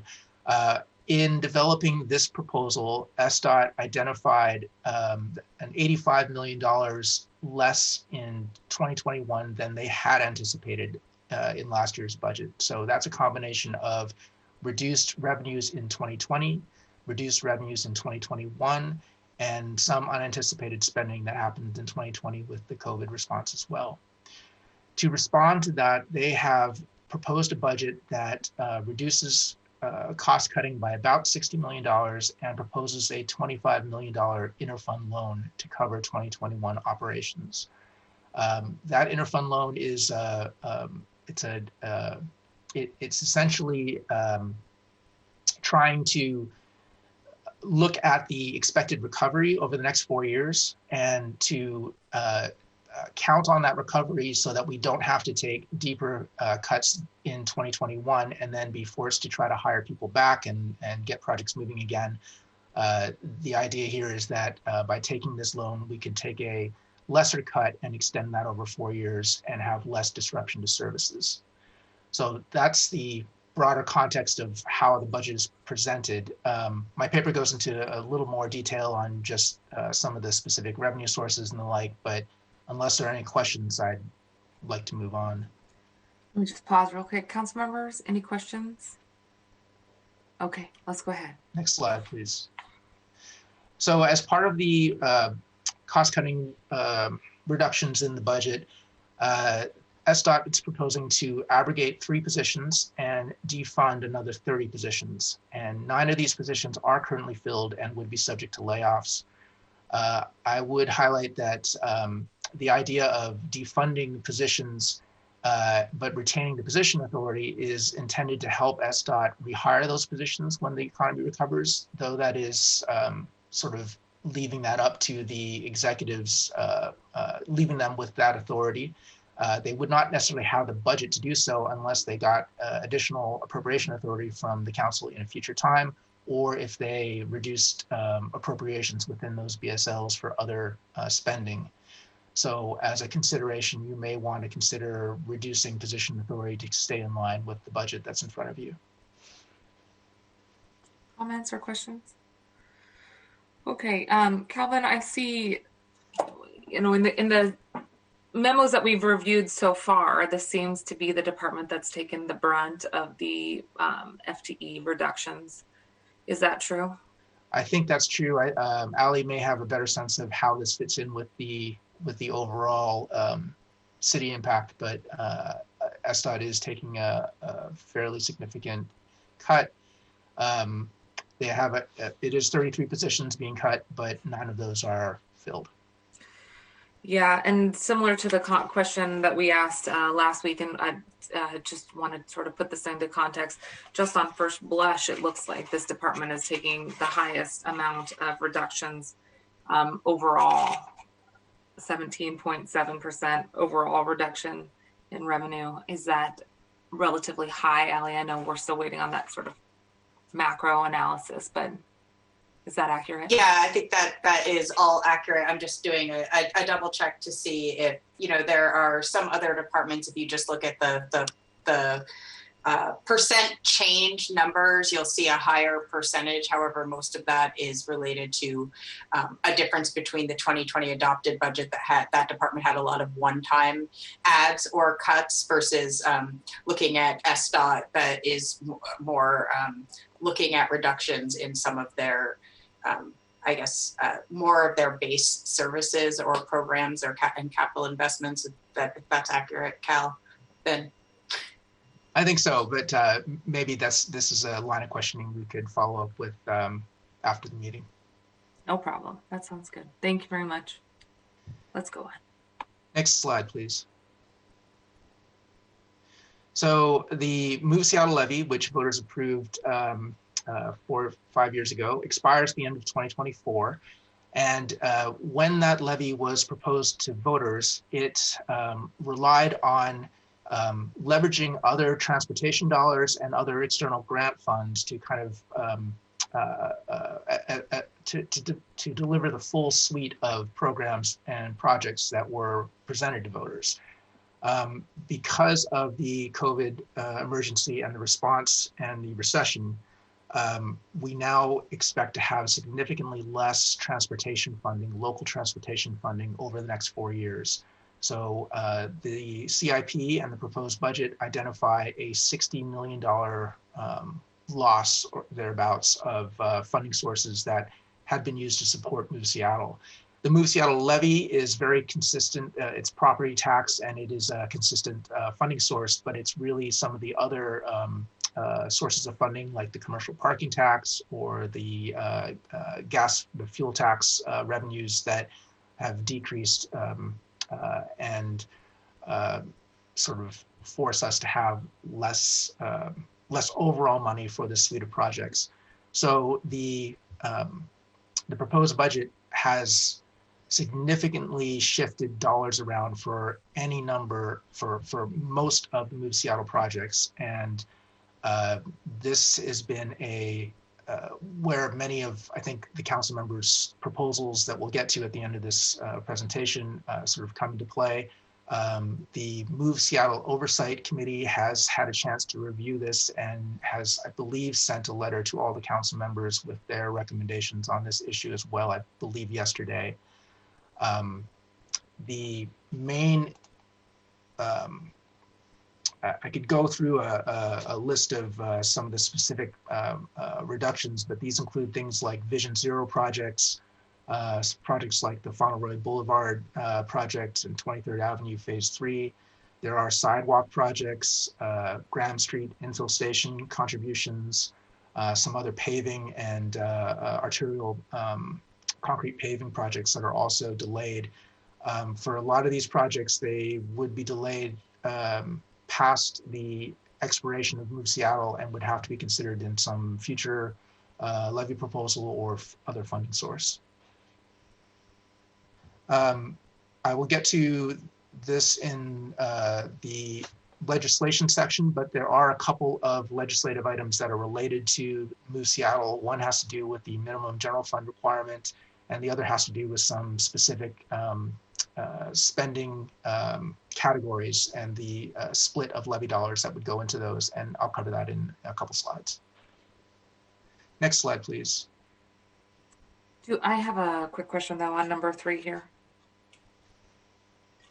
In your memo, page 6, middle of the page, you talk about how the Move Seattle Levy Oversight Committee received a briefing from SDOT on October 6th, and the Oversight Committee is going to be providing comments for our consideration during budget deliberations, but we don't have those yet, right? When do we anticipate having recommendations back from that Oversight Committee? I believe they email. I've seen an email from them. I think went to council members yesterday. I will make sure that it gets to everybody today after this meeting. I believe they have sent a letter formally to you.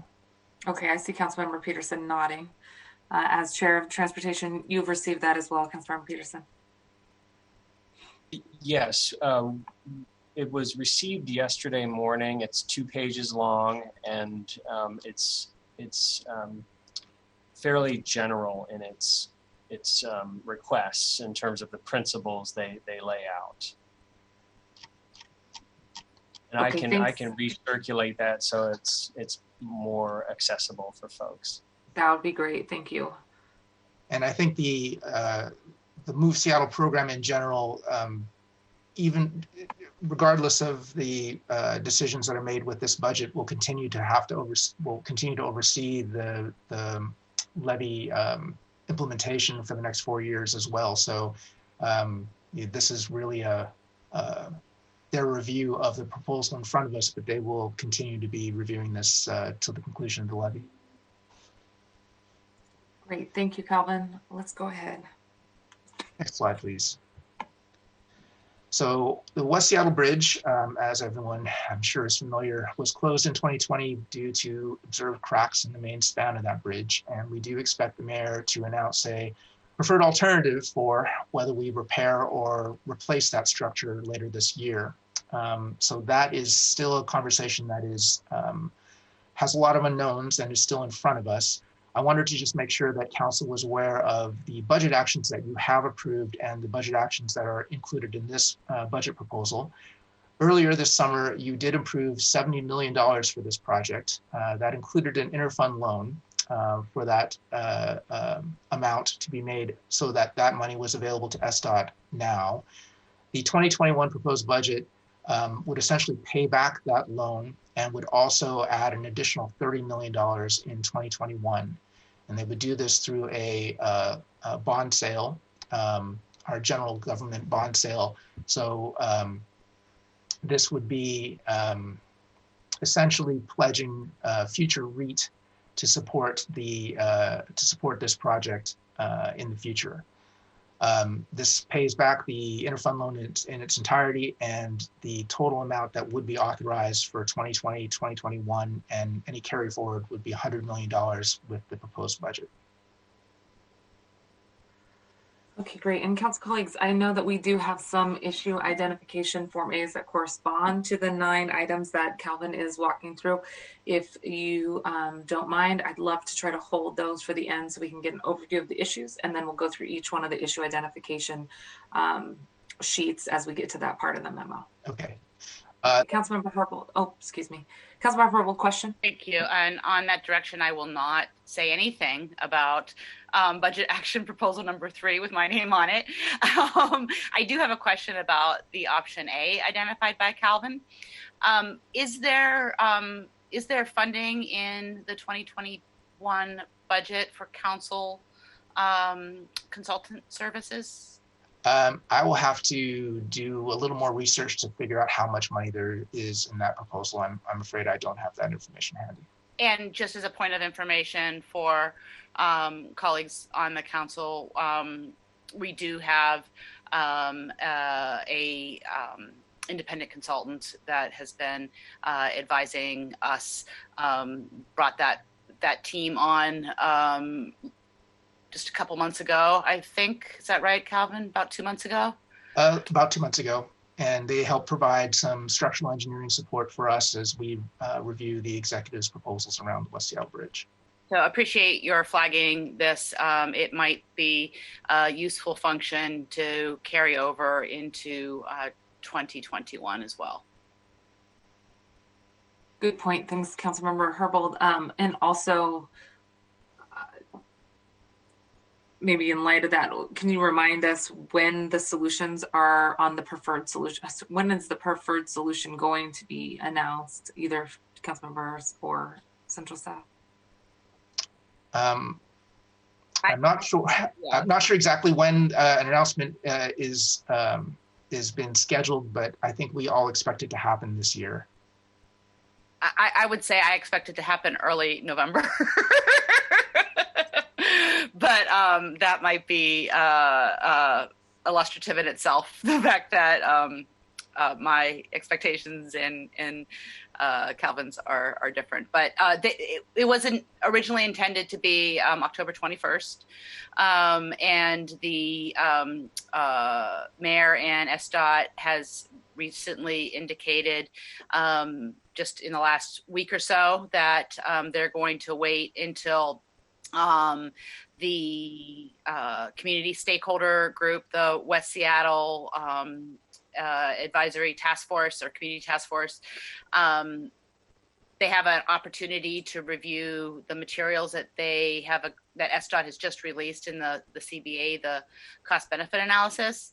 And so the executive didn't feel that it would be right to make an announcement about a preferred alternative before having an opportunity for our stakeholders who are advising the mayor in this decision to actually have an opportunity to review those materials before giving their sort of advisory input to the mayor as part of the decision making. And I think this is an issue that there is a lot of information. It may be one that would be good for a council briefing shortly. I see heads nodding. Okay, thank you so much for flagging that. Let's move on. Next slide, please. This item identifies the transfer of parking enforcement officers from SPD to SDOT. This would consolidate the parking enforcement unit within the SDOT right-of-way management, and that sort of consolidates those functions. In addition to the personnel and the budget for that personnel, the proposal also includes $800,000 to cover the overtime associated with special events. There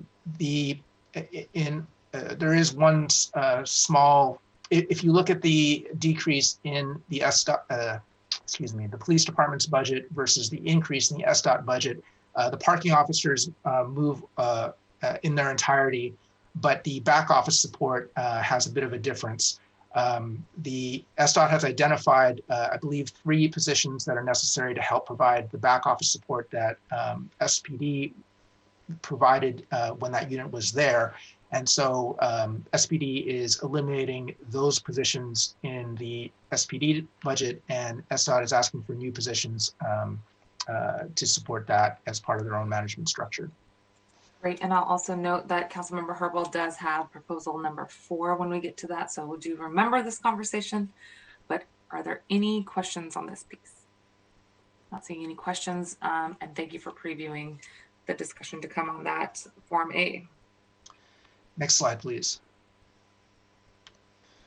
So the next slide is relating to the Seattle Transportation Benefit District and the transit measures. As I mentioned at the beginning, the existing 2014 transit measure will expire at the end of this year. And so the proposed budget eliminates that funding from the 2021 budget. Earlier this summer, Council placed a replacement transit measure on the November ballot. And so that is currently before voters. So just wanted to highlight that you don't see either of these dollars referenced in the budget. Depending on voter approval, if that comes to pass, then I'll work with the executive to prepare budget amendments necessary for including it in the budget. Well, this was a piece of good news for our budget here, and welcome news in 2020. Is there any additional comments on this? Okay. Next item, please. So last week, the Washington Supreme Court struck down Initiative 976, which would have eliminated our ability to collect vehicle license fees. And those vehicle license fees are a significant portion of what we collect for the transit measure, as well as some basic infrastructure and maintenance funding that was imposed councilmanically. So with Initiative 976 struck down, the council and the city does have the ability to consider raising additional vehicle license fees either through council action or through future voter approval. And so I just wanted to highlight that this is an opportunity for you. You could consider it as part of this budget, or we could take it up immediately following the 2021 budget as well.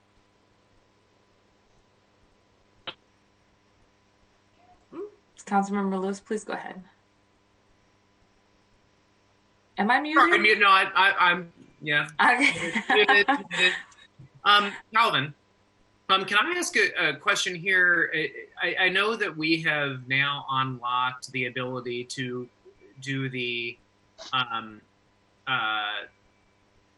council-approved increase, which would be an additional $20 on top of the $20 that's already been assessed.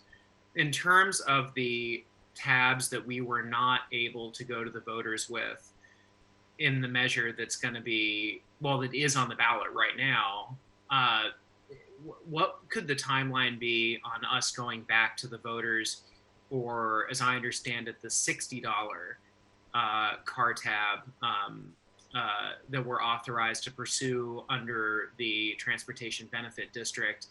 I mean, we made the really difficult decision of increasing an incredibly regressive sales tax to offset the horrible hit that awful Tim Eyman initiative, rightfully determined to be blatantly unconstitutional by the court, took that big hit. And now that that's gone, I'd like us to maybe also at the very least discuss a potential path forward on what some of the strategies on going back to the voters might look like to restore the voter approved car tab element as well, which is different from, as I understand it, our councilmatic authority, which is more limited to just that $20.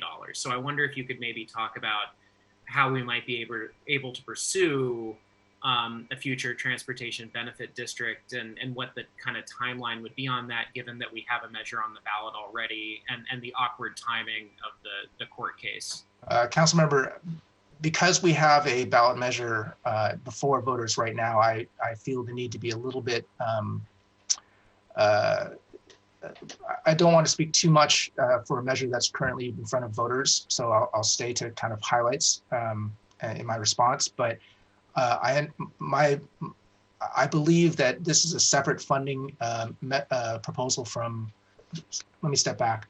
The measure that council approved this summer is a 0.15% sales tax. It's a separate funding source from the vehicle license fee. So council could propose going to voters with a separate vehicle license fee measure. And I believe the time restrictions are going to be based on when we can get in front of which election we could get a ballot measure to King County elections in time to meet and are not tied to any of the other measures that are in front of voters. All right, that's good enough for now. I appreciate your navigating a topic that's sensitive, given that we are in the middle of an election right now. So appreciate that answer, and we'll definitely follow up as we dive into this more. Definitely still recent news. So appreciate you clarifying and providing your technical view of where we stand. Hopefully soon in November, we will know how the outcome of that measure, and then we can figure out what the next course of action might be. Any other comments on this item? Okay, seeing none. Thank you, Cal. Next item, please. So, like many of the transit service in Seattle, with the COVID response, we saw a decrease in transit demand. And so SDOT actually reduced the existing streetcar ridership by reduced service on the existing streetcar by about 10% from the pre-COVID levels. The 2021 budget would also reduce that streetcar service, would maintain that cut and use that as a operational savings of about $700,000. The budget did have some increases in the operating costs that are related to escalation of costs that eats up a lot of those savings. So it is not as much of an overall net savings as it could be, but you could consider further reduction in streetcar hours, either in terms of frequency or span of service, and might provide additional cost cutting there. And I see I skipped over a point here just to highlight that last year or earlier this year, SDOT paused all work on the Center City streetcar indefinitely. So that project has been essentially defunded in the CIP. Questions, colleagues? Councilmember Herb Peterson, please go ahead. Thank you, Chair Mosqueda. Calvin, interested in this option A, consider further reduction of streetcar hours, particularly the one in South Lake Union, if employees are not returning to on-site work quickly in the first and second quarters of next year, or until there's a vaccine in place. And so I don't know how easy it is for you to quantify this, but I'd certainly be interested in seeing what options there might be for the South Lake Union streetcar reduction, further reductions as suggested here by option A, whether there's a simple way to, would it be reducing another 10%? And if so, how much does that, would that enable us to redeploy to some of these requests that are being made by my colleagues to add to programs and projects? I'll be happy to follow up with the department to try to get some options in front of you. I think just from my take on it, without knowing exactly how it might affect the rest of the operations, it does seem like 10% does relate to about $700,000. Thank you. I do have a quick question about the streetcar overall.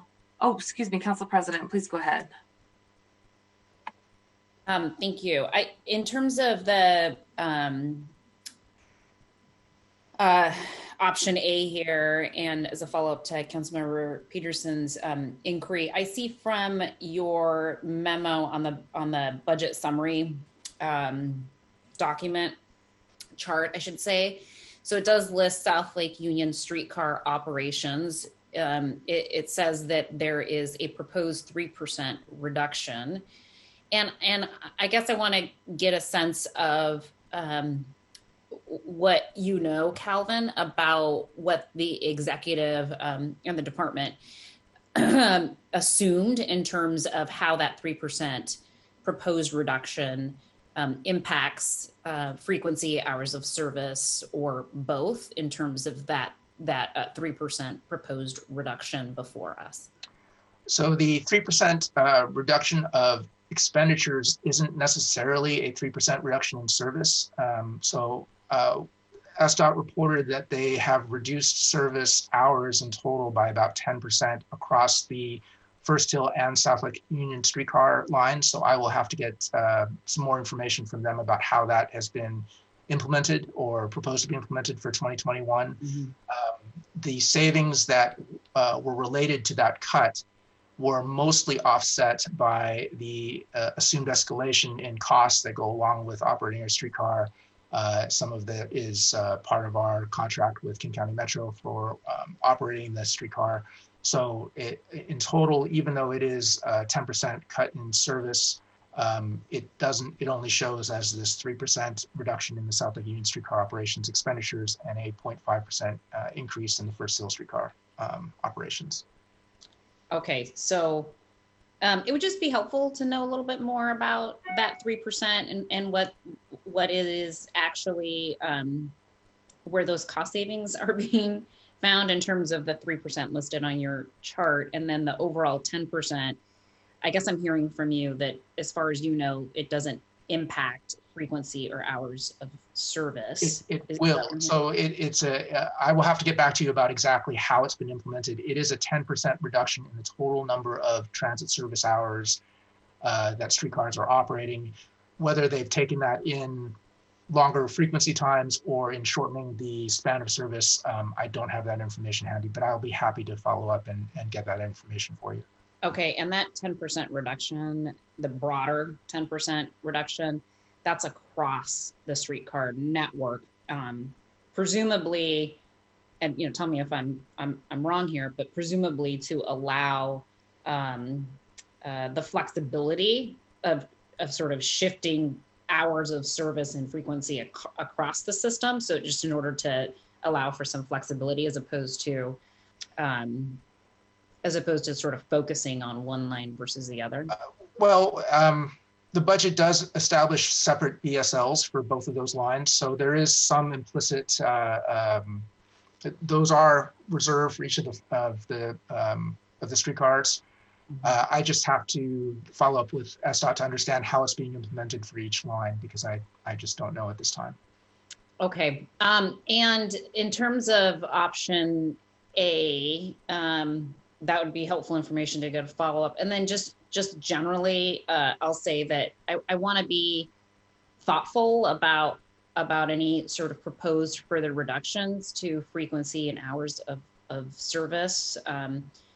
In large part because I think that if the cut is too deep, then we're essentially signaling that we're abandoning the streetcar system in its entirety.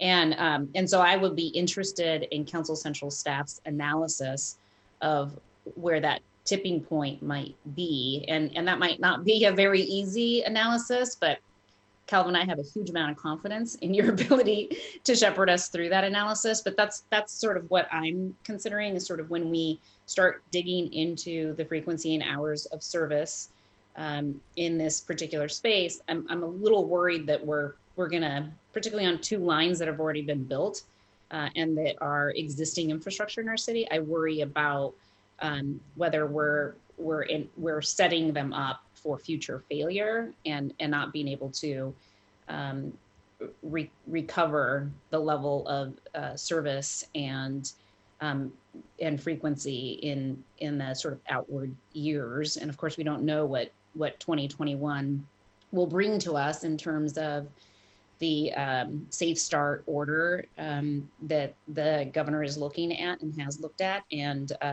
what our employers, downtown employers, are going to do in terms of an entire 12 months of planning related to telework or a hybrid of telework and on-site. I mean, I just think there's so many variables there that I just want to make sure that we are being careful about any further proposed reductions that would impact frequency and hours of service and the long-term viability of transit infrastructure that has been built and that we've invested millions of dollars in to help keep it successful. So I just want to put a plug in and a request for some further analysis on that point.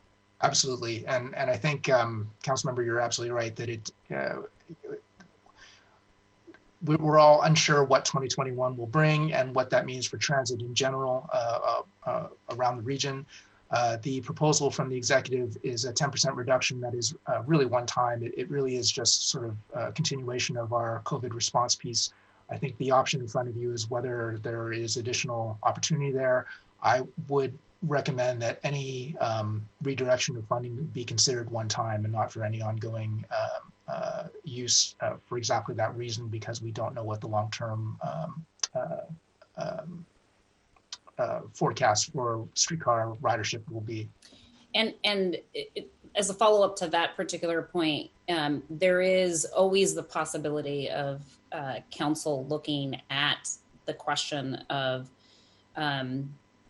frequency and hours of service, either or, in the 2021 supplemental budget process. We're not restricted from receiving additional information as 2021 evolves and capturing additional savings based on ridership data and teleworking or on-site trends that we're beginning to see. Is that fair to say? That's correct. Some of that could be done administratively. The budget sort of lists that maximum that the executive can spend for this. So additional cost savings could be done even without budget action in the future. May be warranted depending on how SDOT operates the system. So they can always spend less, but they can't spend more. Got it. Yeah, fair enough. Thank you, Kelvin, and thank you, Madam Chair. Thank you, Council President. Any additional questions on this item number 8? Cal, one question that I have for us, actually it's twofold. One, is there any federal penalty for the city of Seattle not moving forward with the streetcar? As we know, our congressional members advocated very hard to make sure that we got the millions of dollars we needed.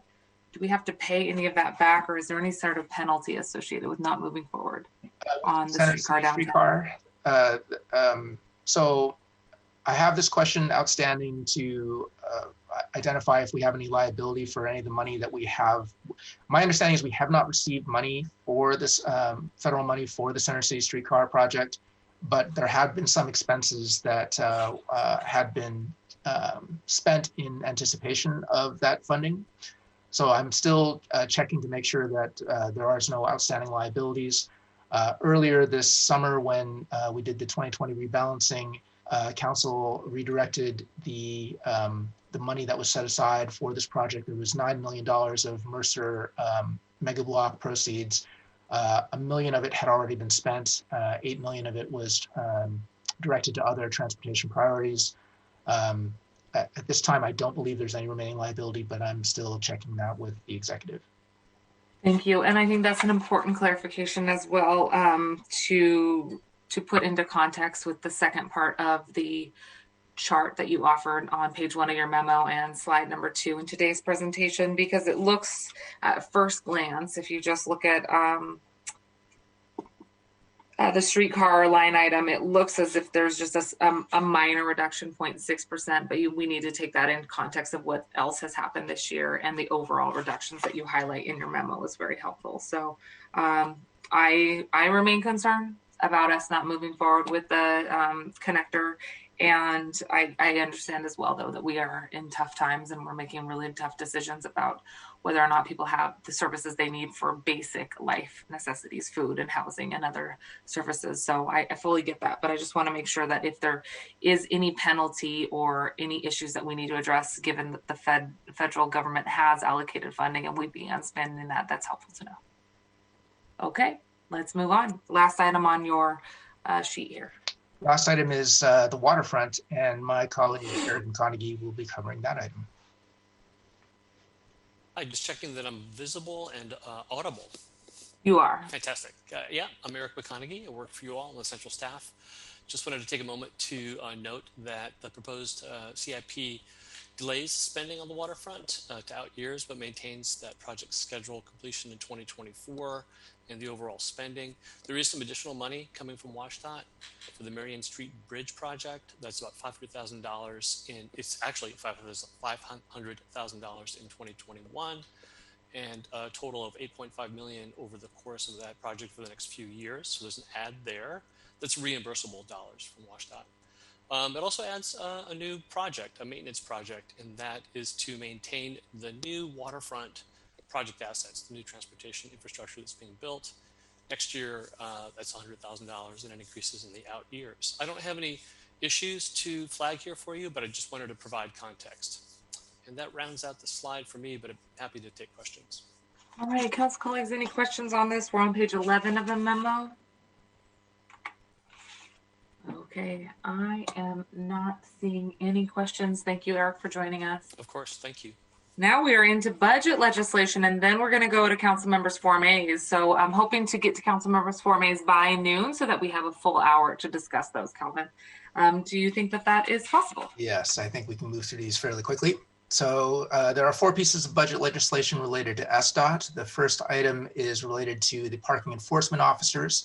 There are some code amendments that have been proposed in this legislation to provide clear authority for the parking enforcement officers to direct traffic outside of Seattle Police Department as special police officers. And later on, Councilmember Herbold has an item that is related to this. Next slide, please. The second piece is related to categorical spending limits for the Move Seattle levy. The Move Seattle levy established 3 sort of groups of programs, safe routes, congestion relief, and maintenance repair programs, and required a certain amount of levy spending between those different portfolios.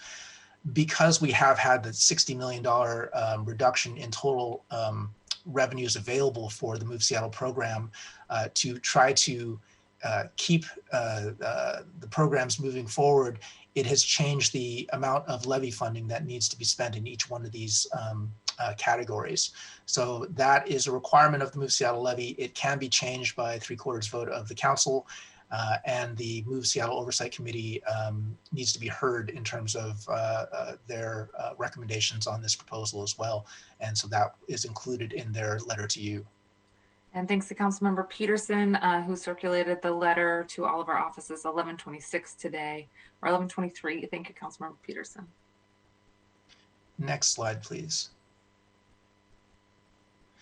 Also related to Move Seattle is the minimum general fund requirement. So the Move Seattle levy does require that a minimum of $40 million, which is escalated for inflation of general fund, be allocated to SDOT in order to continue to collect levy funding. And you can suspend this by council ordinance with the finding that financial or economic conditions prohibit us from doing so. The escalation would be about $45 million. If you take out the parking enforcement officers, which is of course general funded, you would have about $42.8 million of general fund still in SDOT's budget. So the proposed legislation in front of you acknowledges that this PEO transfer was not a consideration when the voters approved Move Seattle. So even though we technically meet the threshold, it's only due to that function. And so this would then authorize suspending the minimum general fund requirement. Remind you also that you took a similar action earlier this summer for 2020. Great. I see no questions on this item. Okay, the next item is our last piece of budget legislation. It would authorize a $25 million interfund loan from the Housing Incentive Fund. This loan would be short-term. It would be repaid by December 31st, 2024. And this loan, unlike some other loans, which are often for specific revenue sources or for specific purposes, this supports SDOT's general operations and is used to balance their budget reductions over the next 4 years. And we have confirmed that the Housing Incentive Fund has sufficient resources to cover the loan. Calvin, Councilmember Peterson, I'll call on you in just a second. I just want to provide a quick update. I understand that the city's budget office has heard some of our concerns about using the Office of Housing funding, even though there is sufficient funding in there. Many projects in the pipeline are able to leverage additional funding by recognizing that there's future dollars coming our way, and we don't want to put at risk or in jeopardy any of those housing efforts. So I understand that the CBO is currently contemplating a different fund source for that interfund loan. Do you have any updates on that? I do not have any updates, but I will be happy to follow up with them. Okay, colleagues, I'll just note there, we may have options C or more pending the information that's coming from the CBO, given the concerns that they heard about the OH revenue stream. Councilmember Peterson, please go ahead. Thank you, Chair Mosqueda. I just wanted to note that on page 2 of the letter we received from the Move Seattle Levy Oversight Committee, they do support using an interfund loan to help fill the gap, so to speak, of the budget shortfalls for the transportation project. So the Oversight Committee does support the use of interfund loans and also the bond financing as well. Thank you, Councilmember. Other questions on this item? Calvin, I think we got through it all. Now to the really fun part. All right, we know we have many Form As that were corresponding with some of the conversation we had, and some council members have also identified other areas of interest. So we will walk through those quickly, and we have over an hour, so I think we have plenty of time. But again, please keep your comments relatively brief, and we want to make sure that folks still have time for questions. Please go ahead. Sure, and I will do a very brief introduction and then hand it over to the council member who sponsors the proposal to speak to it. Item number 1 is from Councilmember Herbold, and it would reprioritize some spending in SDOT's capital program to reserve funding for the Fauntleroy Boulevard project. This was a project that was included in the Move Seattle levy, but has been delayed by the Sound Transit Light Rail project. Councilmember Herbold. Thank you so much. As Calvin mentioned, full funding for this project was included in the Move Seattle levy passed by the voters in 2016. 100% design was reached in fall of 2017. So just asking my colleagues to sit with that for a second. Full funding for this entire project was included in the Move levy. That is an exceptional promise to the constituents in this community, and it's a testament to the need for the work. After passage of the levy, SDOT worked with the community and spent the funds necessary to reach full design, 100% design. We delayed with community begrudging acceptance and some other folks in the community full-heartedly supporting. We delayed implementation of that project. I supported that decision, and the reason why we hit pause was because the project overlaps with one of the options under consideration for Sound Transit's light rail project. So the decision was made to delay implementation until completion of Sound Transit's EIS process, expected to be completed in 2022.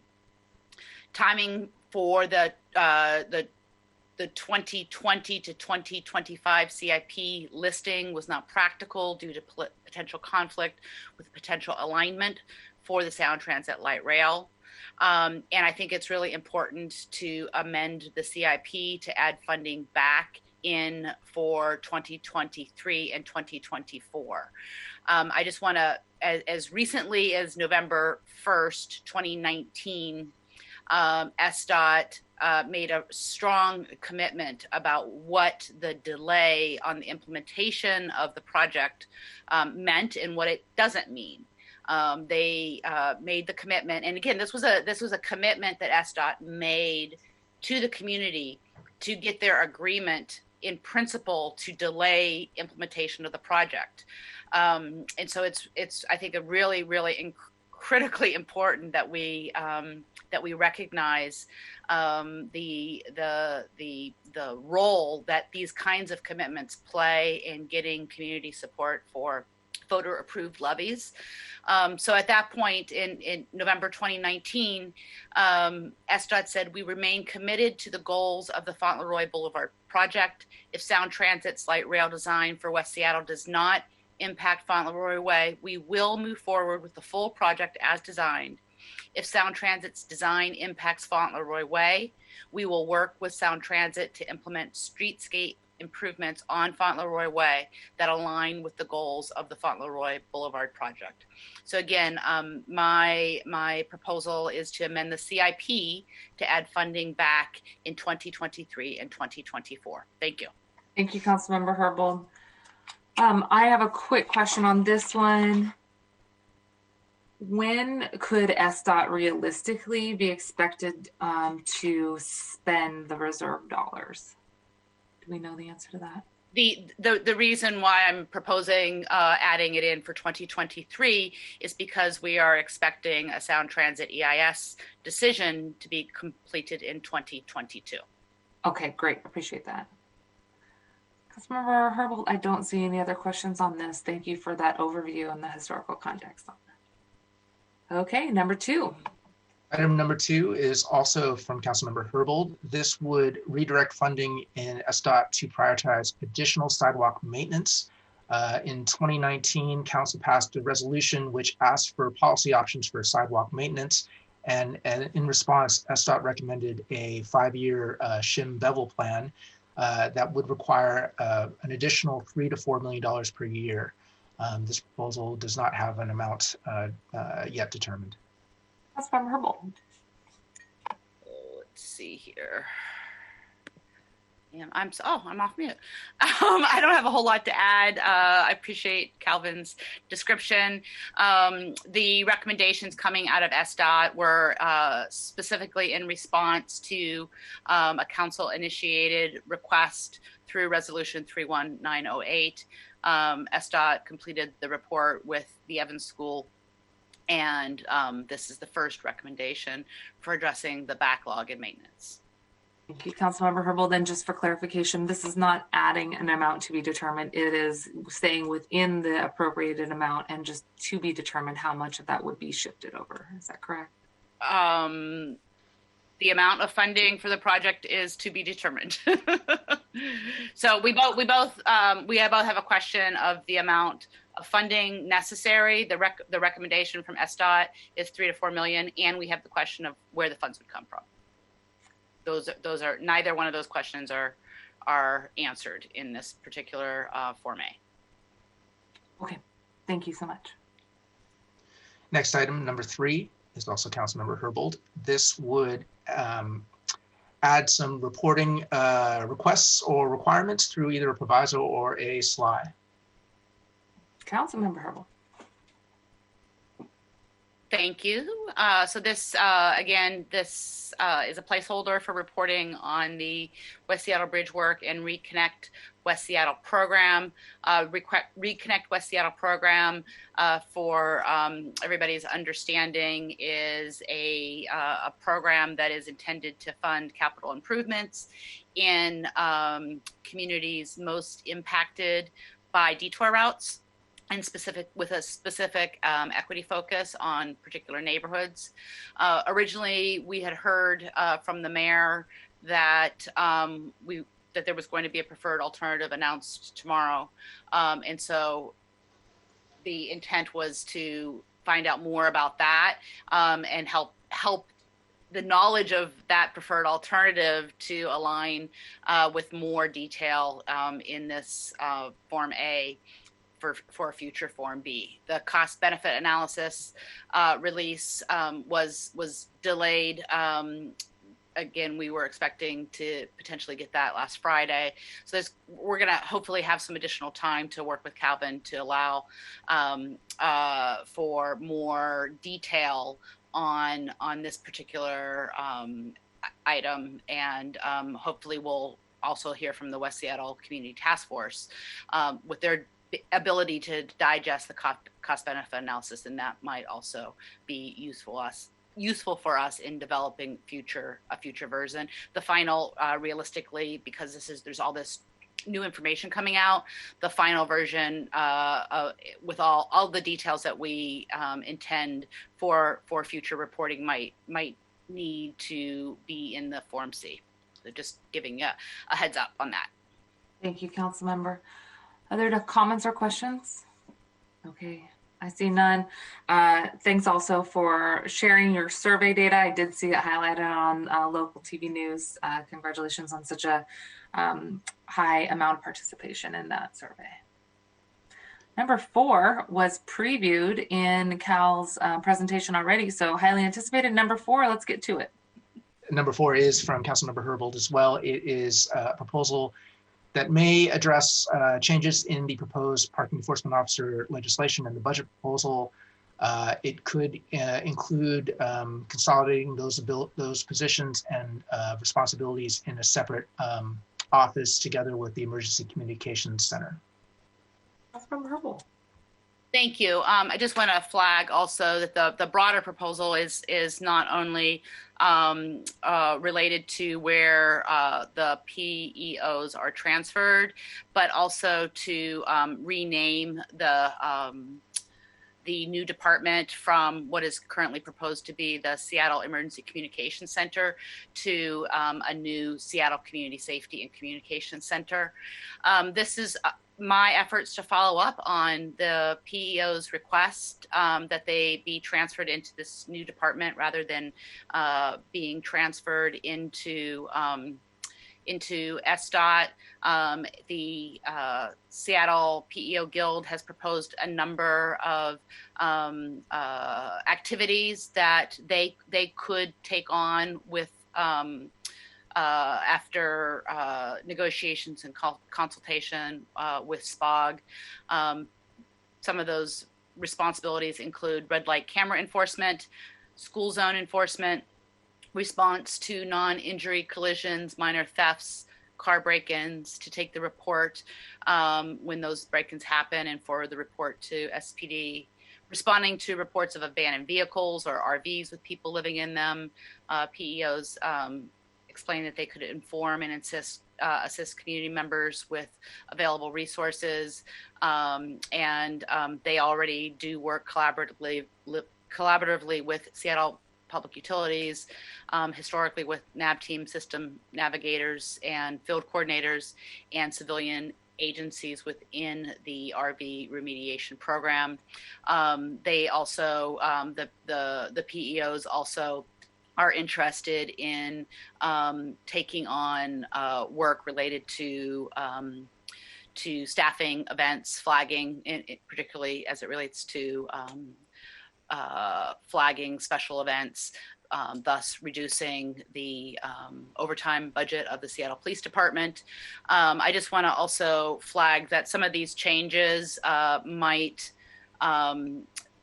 necessitate making some amendments to the budget legislation as described by Calvin earlier. I would like to further analyze that legislation to see what changes might need to be made to ensure that PEOs have the authority to direct and manage traffic at special events. And we might need to, again, look at other elements of the legislation that might result in needing to reintroduce the bill if there's a title change. And then I just want to also flag that we put some questions in with SDOT that we're still waiting to hear back. Just interested to learn more about what their thinking is for transferring the unit to SDOT and the work that they've done to facilitate that transfer. We put that question in back on the 12th and we haven't heard back yet. Thank you. Thank you. Councilmember Peterson, did you have a question on this one? Oops, sorry. I saw you on off mute. I thought maybe that was the signal for wanting a question, but perhaps it was not. Okay, no question from you. Any other council members have questions or comments on this one? I do, Madam Chair. Just briefly. I really want to thank Councilmember Herbold for bringing this forward and just want to signal my interest in working on this. I do have questions. I don't know if they would be best addressed by central staff or the sponsor. But I wonder what the best avenue would be, fully acknowledging that it's going to require bargaining on scope of work for some of the things that were included in the letter that we received from the Parking Enforcement Officer Union on new duties that they could assume regardless of where this unit lands. So if this unit is in SDOT, this unit is in a new department, no matter where they are, I mean, they could still do this. And I also just want to flag for the general public, there are a lot of, because we've been talking a lot about non-criminal calls, but we should acknowledge that there are a lot of criminal enforcement aspects other city employees do beyond sworn officers. For hire vehicle, enforcement can sometimes be criminal. That's investigated by finance and administrative services, by non-sworn personnel. Retail theft is done through the retail theft program, which is mostly civilian and privately employed loss prevention officers. So I'd be really interested in looking at what the best vehicle would be to queue up, expanding to the entire universe of things that were outlined in that letter, and to start that process now, knowing that is was estimated in a Publicola piece as potentially representing 20% of the current sworn officer workload that could be taken on by this new service, which is 60% BIPOC, 50% women, fluent in several languages, beyond speaking exclusively English or mostly English-speaking workforce. So very interested in queuing that up, be it through this vehicle or something else. And so I just want to throw that out there as a question and see if that we might be able to do that in the scope of this proposal, or if there'd be a more appropriate place to put. Robin, do you have thoughts about that? I think that we'll have to get into the issues and see how much can be done on the timeline that the budget requires, but it may be something that some items can be handled rather easily, and others we might have to deal with bargaining or other issues and come back with separate legislation. But I'm afraid I just don't know enough about what's involved to give you a good understanding at this time. But I think it would be possible to follow up with whatever action occurs in this budget for where these officers, parking enforcement officers, go with separate legislation that might address some of these other duties as assigned. Great, thank you, Calvin. Councilmember Peterson, Councilmember Herbold. Yeah, I just want to flag that I think there are a couple separate issues. The legislative issues that I've keyed up as having a strong interest in addressing in the legislation, the budget legislation that's before us. It's about granting the authority of PEOs to do some of this work with the total understanding that being able to act on that authority would be subject to bargaining. So I think those are two separate issues, and it's not unusual for the council to move forward with a preferred policy approach before the bargaining is complete. Excellent, and I just signaling my interest. I would love to work with you on that. This is going to be a big way forward, I think. Thank you. Okay, great. Thank you, Councilmember Herbold. Item number 5, please. Item number 5 is sponsored by Councilmember Lewis and Councilmember Strauss. It would reprioritize capital spending to restore $777,000 for the Thomas Street redesign project. Previously, Council had approved funding for this project in anticipation of the Transportation Network Company tax, and those proceeds have not materialized in 2020. Councilmember Strauss, would you like to speak to this? Absolutely, and thank you. And Councilmember Lewis will likely want to speak to this as well. This, as Calvin said, would restore the $770,000 for the Thomas Street redesign project. As staff to Councilmember Bagshaw, I worked to secure this funding is to support a community-led process to redesign Thomas Street because it's an important connection to the Seattle Center and South Lake Union neighborhood. As in the summer rebalancing package, I believe it is important that we maintain this funding and the line item to ensure that the project can continue. I understand that there may be other funding available that has not yet materialized, and that's why it's important to keep this as a line item. This project in particular extends Seattle Center into South Lake Union.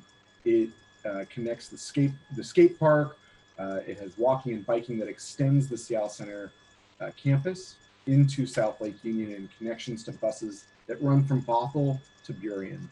This will become an important front door for our cultural center and our central park, which is Seattle Center. And when this, I just want to note that when the street design occurred originally in 2013, our city had a very different understanding of what pedestrian and bicycle infrastructure is and means. At that point, a pedestrian-focused street had a standard sidewalk width, plastic bollards for a bike lane, and a full two-way street. And I just bring this up because when SR 99 closed, Harrison was designed as the street for transit, John the street for cars, and Thomas Street the street for pedestrians. These updates are needed. Hey, time frame. Did I bring in the coffee? Oh, I'm wondering if our folks from. Thank you. Just to finish up, just to say that these updates are needed to bring our pedestrian street up to what our standards for pedestrian streets are today. We have a tight time frame to make these improvements, and this connects our Seattle Center to our region, Bothell, Burien, and we need to protect this line item. Thank you, Chair. Thank you, Councilmember Strauss. Councilmember Lewis, anything to add to this item? I would just say that this is a very critical piece of infrastructure in District 7 and one of the city's fastest growing neighborhoods. Want to make sure that we're maintaining pedestrian and bike infrastructure and protecting it and expanding it even in these difficult times. Appreciate the support of Councilmember Strauss and the work that Councilmember Bagshaw and Councilmember Strauss did to keep this project on track. And it is an essential component of the improvements that we are building in anticipation of having a fully souped up and restored Climate Pledge arena at Seattle Center. And this is an intimate part of the transportation planning for the Seattle Center campus. Looking forward to that arena opening. So continue to be a big supporter of this and want to make sure that we keep moving along. Any questions, colleagues? Okay, I'm not seeing any. Item number 6 is from Councilmember Lewis. This proposal would restore funding for the Market to Mohi project, $396,000. Similar to the last item, this funding had anticipated using the Transportation Network Company tax, which has not materialized. Great. Councilmember Lewis and Strauss, you are up again. Councilmember Lewis, please go ahead. Yes, thank you, Madam Chair. I mean, as we look forward to recovering from the COVID recession and rebuilding our local economy and rebuilding our tourism, it's going to be important to maintain a lot of these infrastructure investments to connect a lot of the critical pedestrian corridors between Mohi and the downtown core. There's been considerable investment over the last decade in expanding and building up the area around Mohi and building out Mohi and its new location in the South Lake Union neighborhood, and making sure that we are encouraging folks to walk and congregate in a lot of our great iconic cultural and civic institutions in Pioneer Square and in South Lake Union. This is a critical connection to make sure that we continue to put resources behind emphasizing pedestrian improvements and the synergy that has with a lot of our collaboration with partners in our cultural and business partners in building out these opportunities in the core of the city. So want to make sure that we maintain this. And again, want to thank Councilmember Strauss for his work and Councilmember Bagshaw for her work in moving this forward and make sure that we keep it on. Any additional comments? Okay, let's move on. The next Number item, 7. Number 7, is also from Councilmember Lewis. It would reprioritize capital spending to fund a new project, development of a new project for a shoreline bicycle and pedestrian path near the southern edge of Magnolia Park.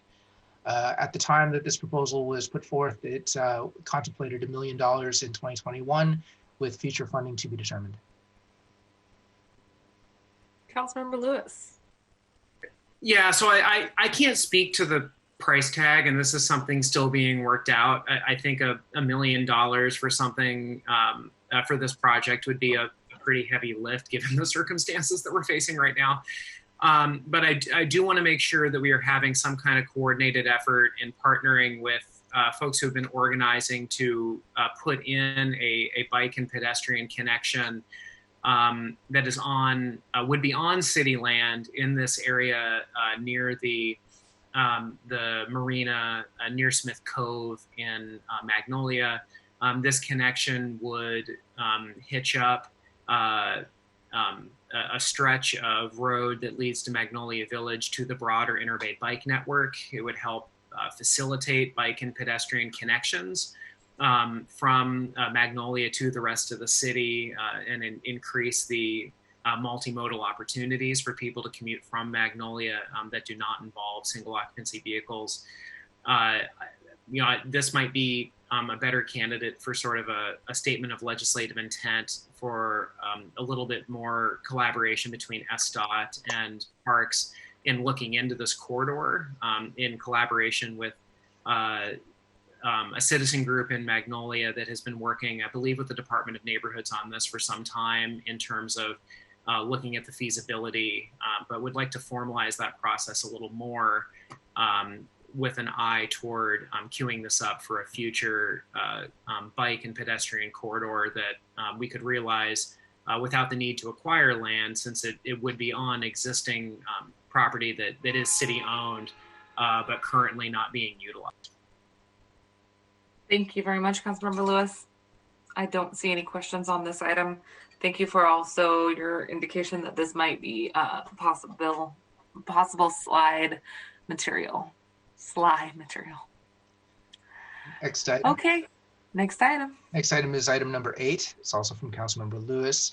It would reprioritize funding to provide for traffic calming improvements to Florentia Street. Councilmember Lewis. Thank you, Madam Chair. So I have a couple of projects that will be coming up that are related to things people in my district have been organizing around all year with my office, and that my office has been working with SDOT on to try to figure out some kind of long-term solution to particular materials that have posed that have been problematic, shall I say, in terms of chronic speeding and a lack of traffic calming interventions. Florentia in North Queen Anne is a 3/4 of a mile arterial. It stretches from Nickerson to First Avenue West, kind of around the SPU campus. This particular arterial has been problematic for a number of reasons. A lot of folks feed through it from first. Councilmember Lewis, could you hold for 1 second? Can we mute the background noise from the tech team for Elizabeth's line? Thank you very much. Okay, Councilmember Lewis, please go ahead. Thank you, Madam Chair. So a lot of folks speed through from First Avenue West to Nickerson. There's been several collisions on this stretch. A lot of people, as a quasi-residential arterial, a lot of people live directly on it, and it has been very problematic. There's also a lot of people who bike down Florentia to connect to the bike path network that runs along the Ship Canal on either side. So it's posed a hazard to bikers and pedestrians as well. It's an area where potentially putting in speed bumps and other traffic calming interventions could have a big difference. It's a small arterial that is not currently served by mass transit, so there wouldn't be a potential issue in slowing down a metro bus or what have you that I know is a concern for SDOT on certain arterials. So would like to certainly pursue, and this could be combined with some other measures to generally restore funds that provide these kinds of traffic calming interventions, but wanted to flag this area in particular, given the considerable constituent concern and demand. Thank you very much. Councilmember Herbold, please. Thanks. This is a question for Calvin. Whenever I've reached out to SDOT on behalf of constituents in my district about projects like this, I've always been pointed to programs like Your Voice, Your Choice. Do you know whether or not funding for SDOT related projects is steady for 2021, or should I direct that question to another central staffer? I can certainly follow up for you to try to get a better sense. Some of these projects could be eligible for Your Voice, Your Choice, but there are other programmatic spending within the department that may address these types of issues as well. So there may be several programs that could be eligible for different kinds of traffic calming. But I'd want to do a little more research to see how the spending levels differ from what had been anticipated last year. Specifically with Your Voice, Your Choice, which we'll get to in just a moment, one of the issues there is it has tended to be, I believe, a 3-year grant cycle. So the funding, you can't necessarily look from year to year changes to see kind of what that funding picture looks like, because it's intended to get the ideas vetted, then developed, and then constructed over a period of time. Yeah, I would just also want to flag that as it relates to projects like this, there, as Calvin says, there is Your Voice, Your Choice, but there are other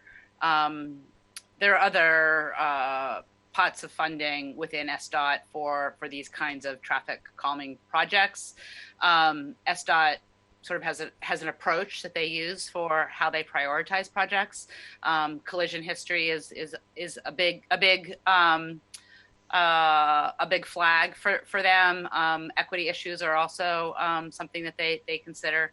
And I just would not want an action that we would take through the budget process to sort of circumvent the approach that SDOT uses for equitable, fair distribution of finite public resources that the entire city needs. Thank you, Councilmember Herbold. Very similar to the comments I was going to make, for all of these items, especially in the SDOT category, I think one of the first questions I'm going to be asking is, how does this fit with our RSJI principles? And then number 2 is, how does this fit in with priorities that have already been identified through things like the Move Seattle levy and other projects where we know that there's a prioritization system that's been pretty robust. So I just want to flag that for all of the items that we're looking at. Those are some of the questions I'll be asking. Okay, let's go ahead and move on to the next one. Item number 9. Item number 9 is from Councilmember Lewis. It is about the Your Voice, Your Choice program, and it anticipates restoring funding. At the time the proposal was submitted, it proposed $279,000 would be reprioritized for this program. I believe that looking at the 2021 funding from last year's anticipated budget, the program is down by about $1 million. Councilmember Lewis. Thank you. So related to the comments Councilmember Herbold and Madam Chair just made, my intent in flagging some of these projects is certainly to approach them within the context of some of the existing mechanisms SDOT has to address them, which is why, in addition to just kind of flagging these particular projects, I am seeking to restore funding to Your Voice, Your Choice. I think this, although we are seeing a considerable slowdown in the economy from COVID, there's a massive backlog of work all over the city that needs to be done to realize Vision Zero, to realize a lot of these kinds of pedestrian and traffic calming kinds of projects. And I would want to make sure that even in these difficult times, we are allowing for these neighborhood-based mechanisms of getting those projects resolved to continue to be funded. So, that's why I brought this forward. It's one of the things I hear most from my constituents is concern about runaway traffic, and I want to make sure, just given that has clearly been flagged by so many people this year, that it's something that stays a priority. Thank you, Councilmember Lewis.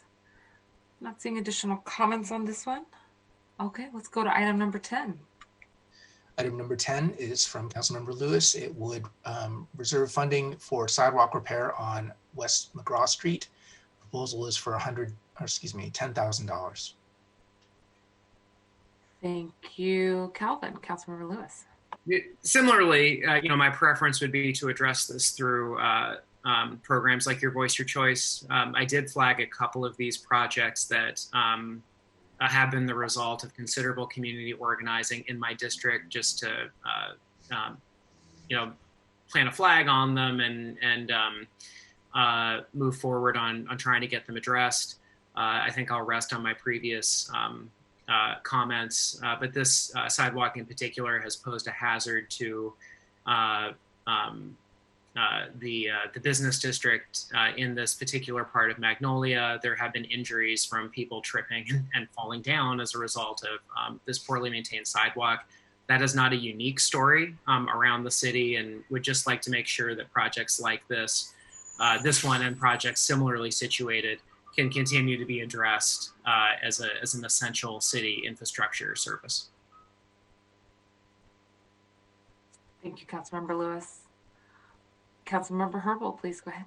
And I have a sidewalk repair program, Form B, that I would love to have your support for. No, I was going to say I am totally on board with that, because any way to address this, definitely on board. This is really important, and appreciate your leadership on that, and I will work with you on that resolutely. Look at this, making progress already. Thank you both. Let's go to number 11. Item number 11 is, I think, another one of these items that Councilmember Lewis spoke about.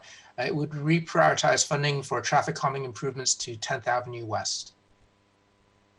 My old street, Councilmember Lewis. Let's talk about this. Yeah, I have improvements on all the streets that Teresa Mosqueda used to live on. This is great. So this has been another central area where there's been a lot of organizing in the district.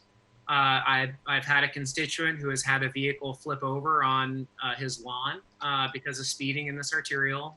It is something that has resolutely been identified as an issue by SDOT as well. So this would be in the queue, certainly, for funds if Your Voice, Your Choice or similar programs had funding restored.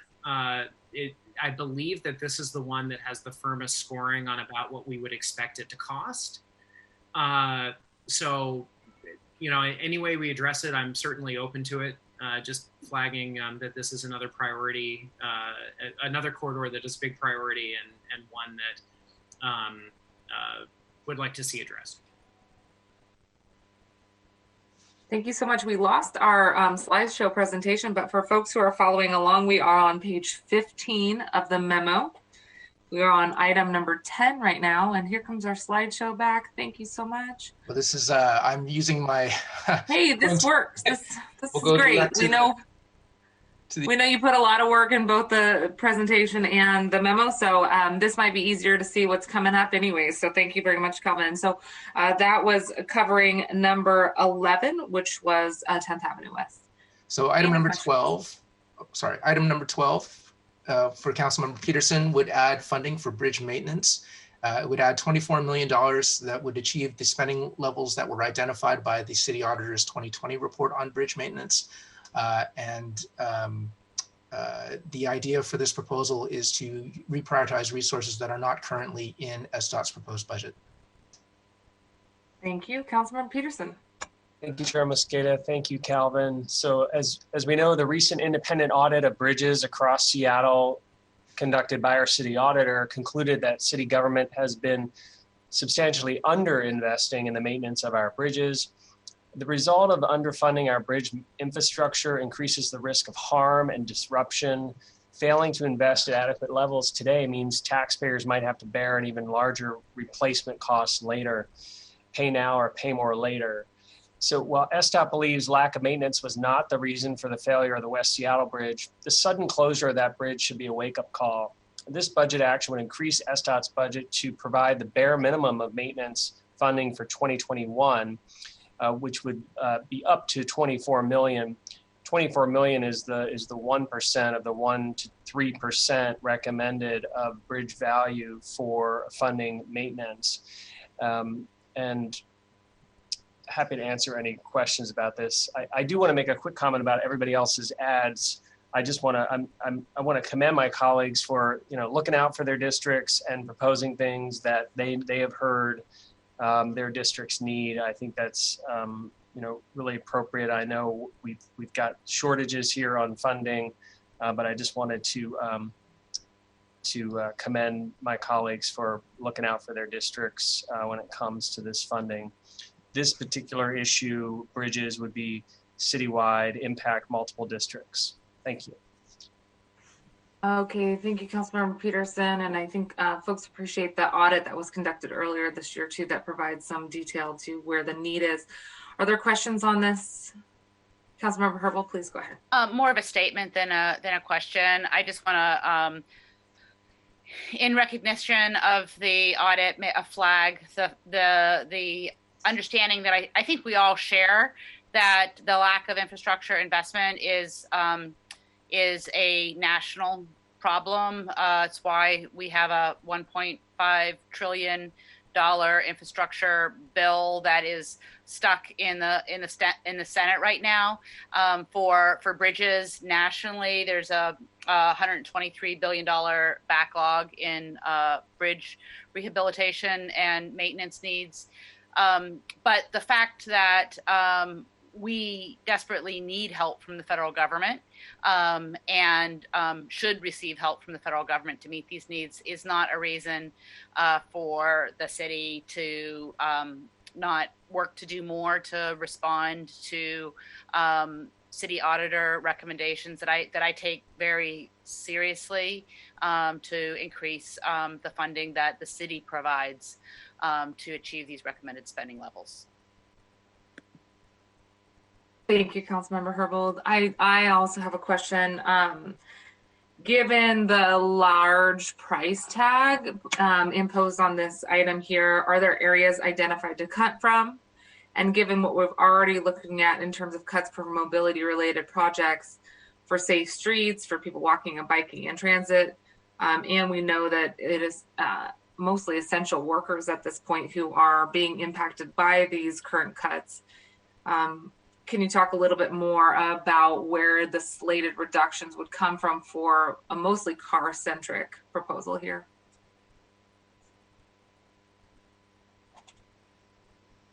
Thank you, Chair Mosqueda, for that question. So it could come from multiple sources. We're still awaiting the revenue forecast update from the executive. We still have to talk about the vehicle license fee issue. And I would say, buses and bikes use bridges too, pedestrians, some of them. So I think bridges help all modes of transportation. And, because of the city auditor's report, I just want to be mindful of the call to action that has. And so really just putting on the table here that this is an important infrastructure issue for the city and the region. And if we are able to find additional dollars, we'd want to have that considered as well for bridges. Thank you so much. Okay, let's move on to the next item. Item number 13 is from Councilmember Gonzalez. It would reprioritize funding for the Capitol Hill Public Life Study. This would restore $150,000 that Council had previously authorized, but was anticipated using Transportation Network Company tax proceeds. Council President, any additional comments on this? Just very quickly, this item, as Calvin just mentioned, would advance funding support for a public life study that was approved as part of last year's budget. This was a council identified priority last year that has been proposed to be cut by the mayor. And as noted by Calvin, the identified funding source was originally proposed to be the TNC revenue, which has not yet materialized. I continue to believe that the study is important, as we'll be able to learn from the densest neighborhood about how we can apply lessons learned there in this study to make every neighborhood multimodal, climate resilient, and vibrant. And I believe that this effort is even more important now as the city and neighborhood leaders continue to build a strategy for recovery post-COVID. Happy to answer any questions. Thank you, Council President. Any additional questions? Okay, I'm seeing none. Let's go to item 14. Item 14 is from Councilmember Morales. It would reprioritize funding for the Georgetown to South Park Trail. The proposed CIP does not include funding for this project. Last year, but it does identify an unsecured funding need of $1.8 million. The amount of funding for this proposal is not determined. Okay, Councilmember Morales, good to see you. Please go ahead. Thank you. Thanks. So as you all know, Georgetown and South Park are connected by the Duwamish River. So there's a shared history, a shared sense of needs, particularly environmental concerns, air and water and noise quality there. So for more than 20 years, people living and working in both communities have called for safe, comfortable routes for people who are walking, biking, and rolling between the two areas. This funding would support a critical connection between the neighborhoods, and especially now with the West Seattle Bridge out, there's a lot of traffic being diverted through the neighborhoods. So they are in need of better infrastructure to mitigate the increased traffic there, and are particularly interested in ways to get out of their cars and find other ways to move between their neighborhoods and between, right now, especially between different parts of town. Okay, council colleagues, questions on this one?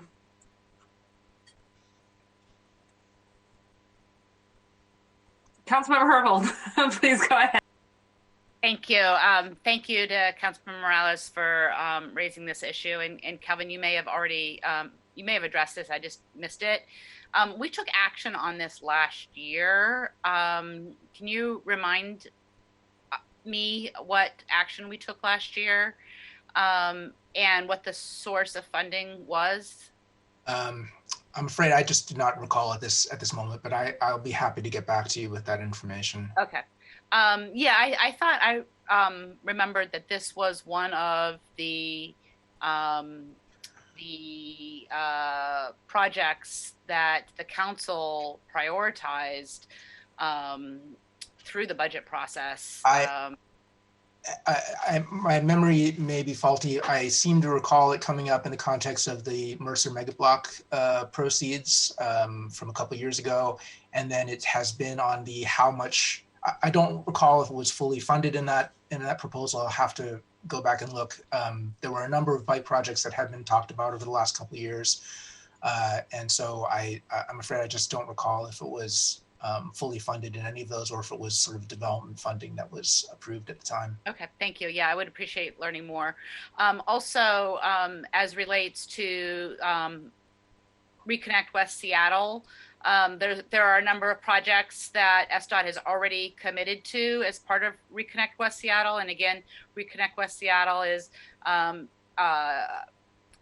efforts to focus capital dollars in communities that are not only most impacted by the traffic detour routes associated with the closure of the bridge, but most impacted specifically with an equity focus. So looking at communities that have historically been underinvested in. So I know that they've already announced sort of the phase 1 projects for funding under Reconnect West Seattle. It would be helpful to understand whether or not this is, because I know that for the Reconnect West Seattle process, SDOT went out and they surveyed the public about what the high priority projects are, and I know this is a very high priority project. So I'm just wondering, has this been tagged by SDOT as a phase 2 project? Because I seem to recall that it was, and if it was tagged as a phase 2 project, I'm just wondering why there's, again, no funds in the CIP for it. If it was to be funded by the West Seattle Reconnect West Seattle project, it would be in the West Seattle CIP project page. So it could be that the funding is in a different category, and I'll have to follow up and see. I hope it is. Okay. Thank you, Councilmember Herbold. Three of us can have a little confab. Absolutely. Thank you, Councilmember Morales. I really support this effort. Thanks for bringing it forward. Thank you all for that summary. Allie, did you have anything else to add to this? I had, it's sort of going back a few minutes in time, but it's specifically related to the actions taken in last year's budget related to the Georgetown to South Park Trail. I don't know the answer to the question of whether or not it was fully funded, and as Calvin said, he can follow up on that, but there was a sort of shift in funds from the Mercer Mega Block to sort of what was intended to spend in future years to spend in 2020, and a proviso imposed on about $10.4 million, specifically for implementation of bike facilities on Martin Luther King Jr. Way, Beacon Avenue, and the Georgetown to South Park Trail. So that was the action taken in last year's adopted budget. So what happened? That I do not know. We will get more information on that. Thank you for those questions. Thank you, Councilmember Morales. Any additional questions? Okay. Seeing none, let's move on to item number 15. Item number 15 is also from Councilmember Morales and is another somewhat related issue. Funding for bicycle connections on East Marginal Way. I believe this project had, SDOT had previously programmed $400,000 for this project as part of the back master plan CIP project. Councilmember Morales. Yeah, I actually, Calvin, I'm hoping you can answer this question. It's my understanding now from advocates that this is actually fully funded and that we don't need to do a Form B for this. Can you provide any clarity on that? I can't at this time, but I will be happy to track this down and confirm that for you. Okay, thank you. We can move on. Next item. Okay. Any questions on that one? No? Okay. Councilman Morales, you are making our lives easier. We have 15 minutes and just 3 more items, so we can do this, folks. Item number 16 would reprioritize funding for sidewalk repair on Rainier Avenue South. It identifies $1 million for this purpose. It's Councilmember Morales. Please go ahead, Councilmember Morales. Thank you. So as we heard in public comment, Anna Zivart's called in. We are interested in continuing the work, even if the work on the Rapid Ride R is suspended or delayed for now. The sidewalk improvements that would have gone with it along Rainier are really important. We have a lot of folks in the district who are mobility impaired. Lots of folks roll, lots of folks with canes walking up and down Rainier.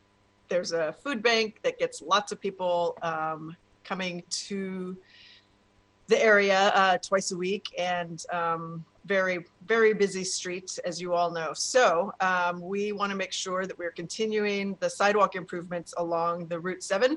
That still needs to happen to serve those who rely on that road for safe access along and across what is the most dangerous road in the city. So we're looking to restore that in the budget. Council members, questions on this? Okay, Councilmember Morales, thank you for flagging this. I think in alignment with the conversations we've already had about specific areas of the city, I'll continue to look to see how this fits in with the various priorities and prioritization process that SDOT had previously used. So look forward to working with you all as we evaluate them through that rubric. Okay, I'm seeing no additional questions on this. Councilmember Juarez, did you have anything? No. Okay, just double checking. Councilmember Sawant, we are up to your... You did have something? No, I just said I'm good. Thank you. You're good. Okay, great. Thanks. 2 more items. Councilmember Sawant, you have the last 2, and Calvin will turn it back over to you. Item number 17 is from Councilmember Sawant. It would direct an additional $117 million of general fund to SDOT to restore cuts in SDOT's budget. Councilmember Sawant, please go ahead. Thank you. Earlier this morning, I was talking about the budget cuts to the Parks Department. So this is a similar situation. And this budget amendment would restore the funding for all the draconian budget cuts to transportation that are being threatened by the mayor's proposed budget. And for the Department of Transportation, the mayor has proposed cutting a staggering $117 million in real terms. And there's some explanation I wanted to quickly provide. I mean, I say in real terms because there are, in the view of my office, important accounting sleights of hand that are being done by the mayor's budget to hide the scale of the cuts to the department. For example, the $15 million that funds Seattle's parking enforcement was moved in this budget from the police department to SDOT And this is an accounting trick and does not change the real function of parking enforcement in any way. It's not what community activists mean when we say defund the police by 50%. But it also means that in the SDOT budget, it looks like there are $15 million in new funding, but that's not real, and it does not go to buses and roads. I also want to highlight that the transportation benefit district package that the council approved for the ballot is smaller than the transportation benefit district that is expiring. And when the council voted over the summer to place this package on the ballot, I had said at that time that I would bring an amendment to the budget committee to restore that lost funding for buses by taxing big business, through progressive revenues, which is very important. And that is part of what this budget amendment will do. So including all the cuts to transportation, including the decrease in the transportation benefit district metro funding, factoring in the accounting tricks around parking enforcement. The mayor is cutting a staggering $117 million from transportation. And as we discussed this morning, there is nothing inevitable about these cuts. They are a policy decision if they do happen, and a policy decision to eliminate bus routes rather than increasing the tax on big business. And I just wanted to also clarify that when we did our estimate calculation,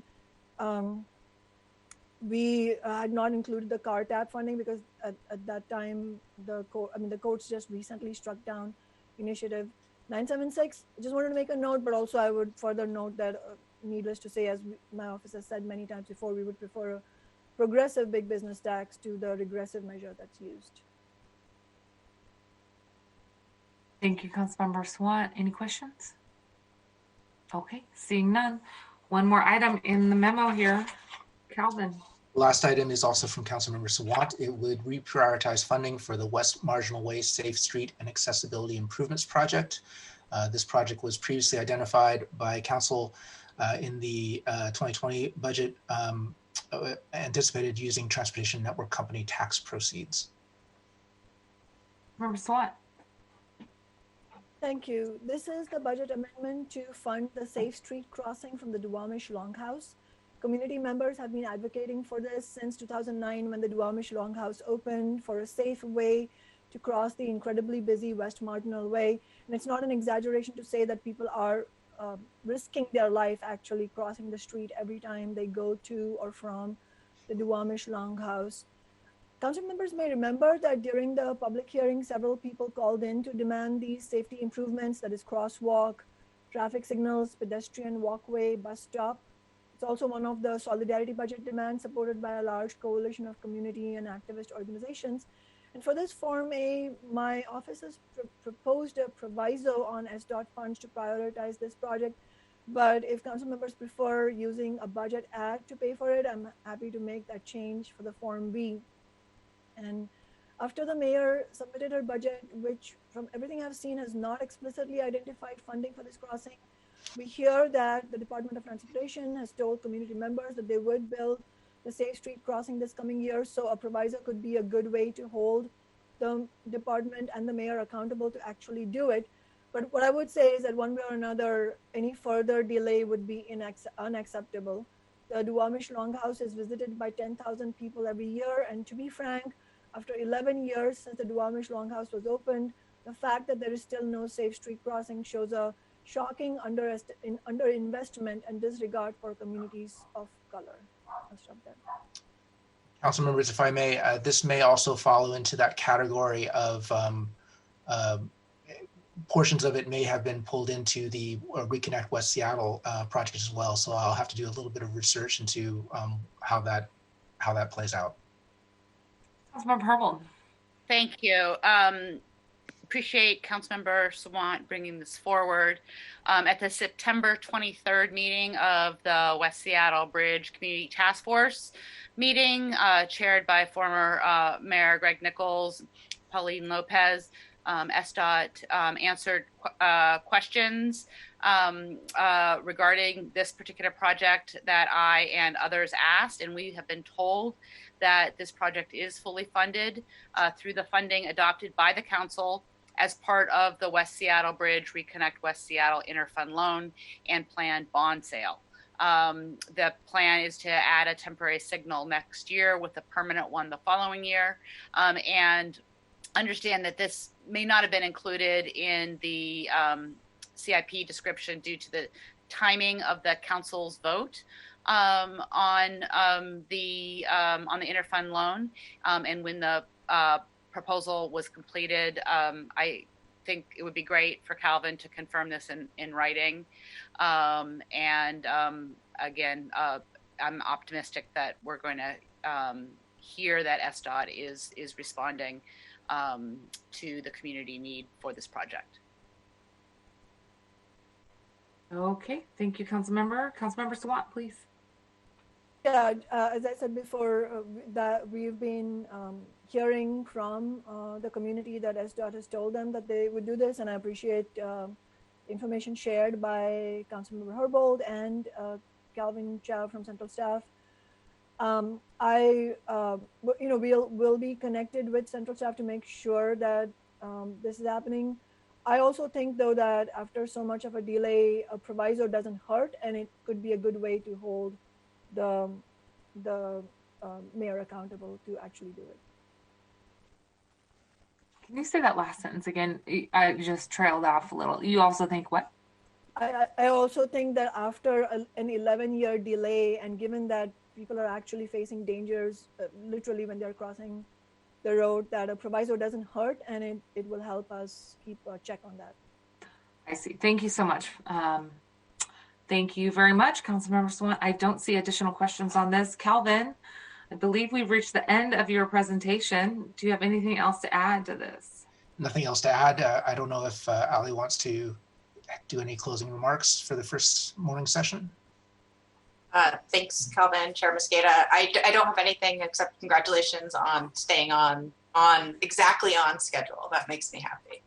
Well, that makes me happy too. And I know other people are happy to have a full hour break. We are going to pick up again this afternoon in session 2. Again, full afternoon devoted to the Seattle Police Department's budget. If you haven't had a chance yet to complete your reading on the SPD memo, I encourage you to do so. It is dense.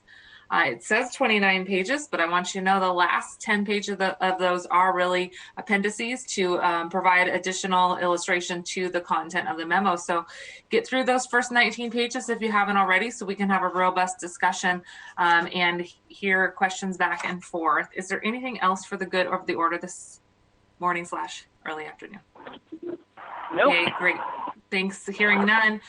The Select Budget Committee will be in recess until 2 p.m. Thanks, Council colleagues. See you in about an hour. Enjoy your lunch or a break or a walk. Thank you. Have a good day. I'll see you in an hour. Thank you.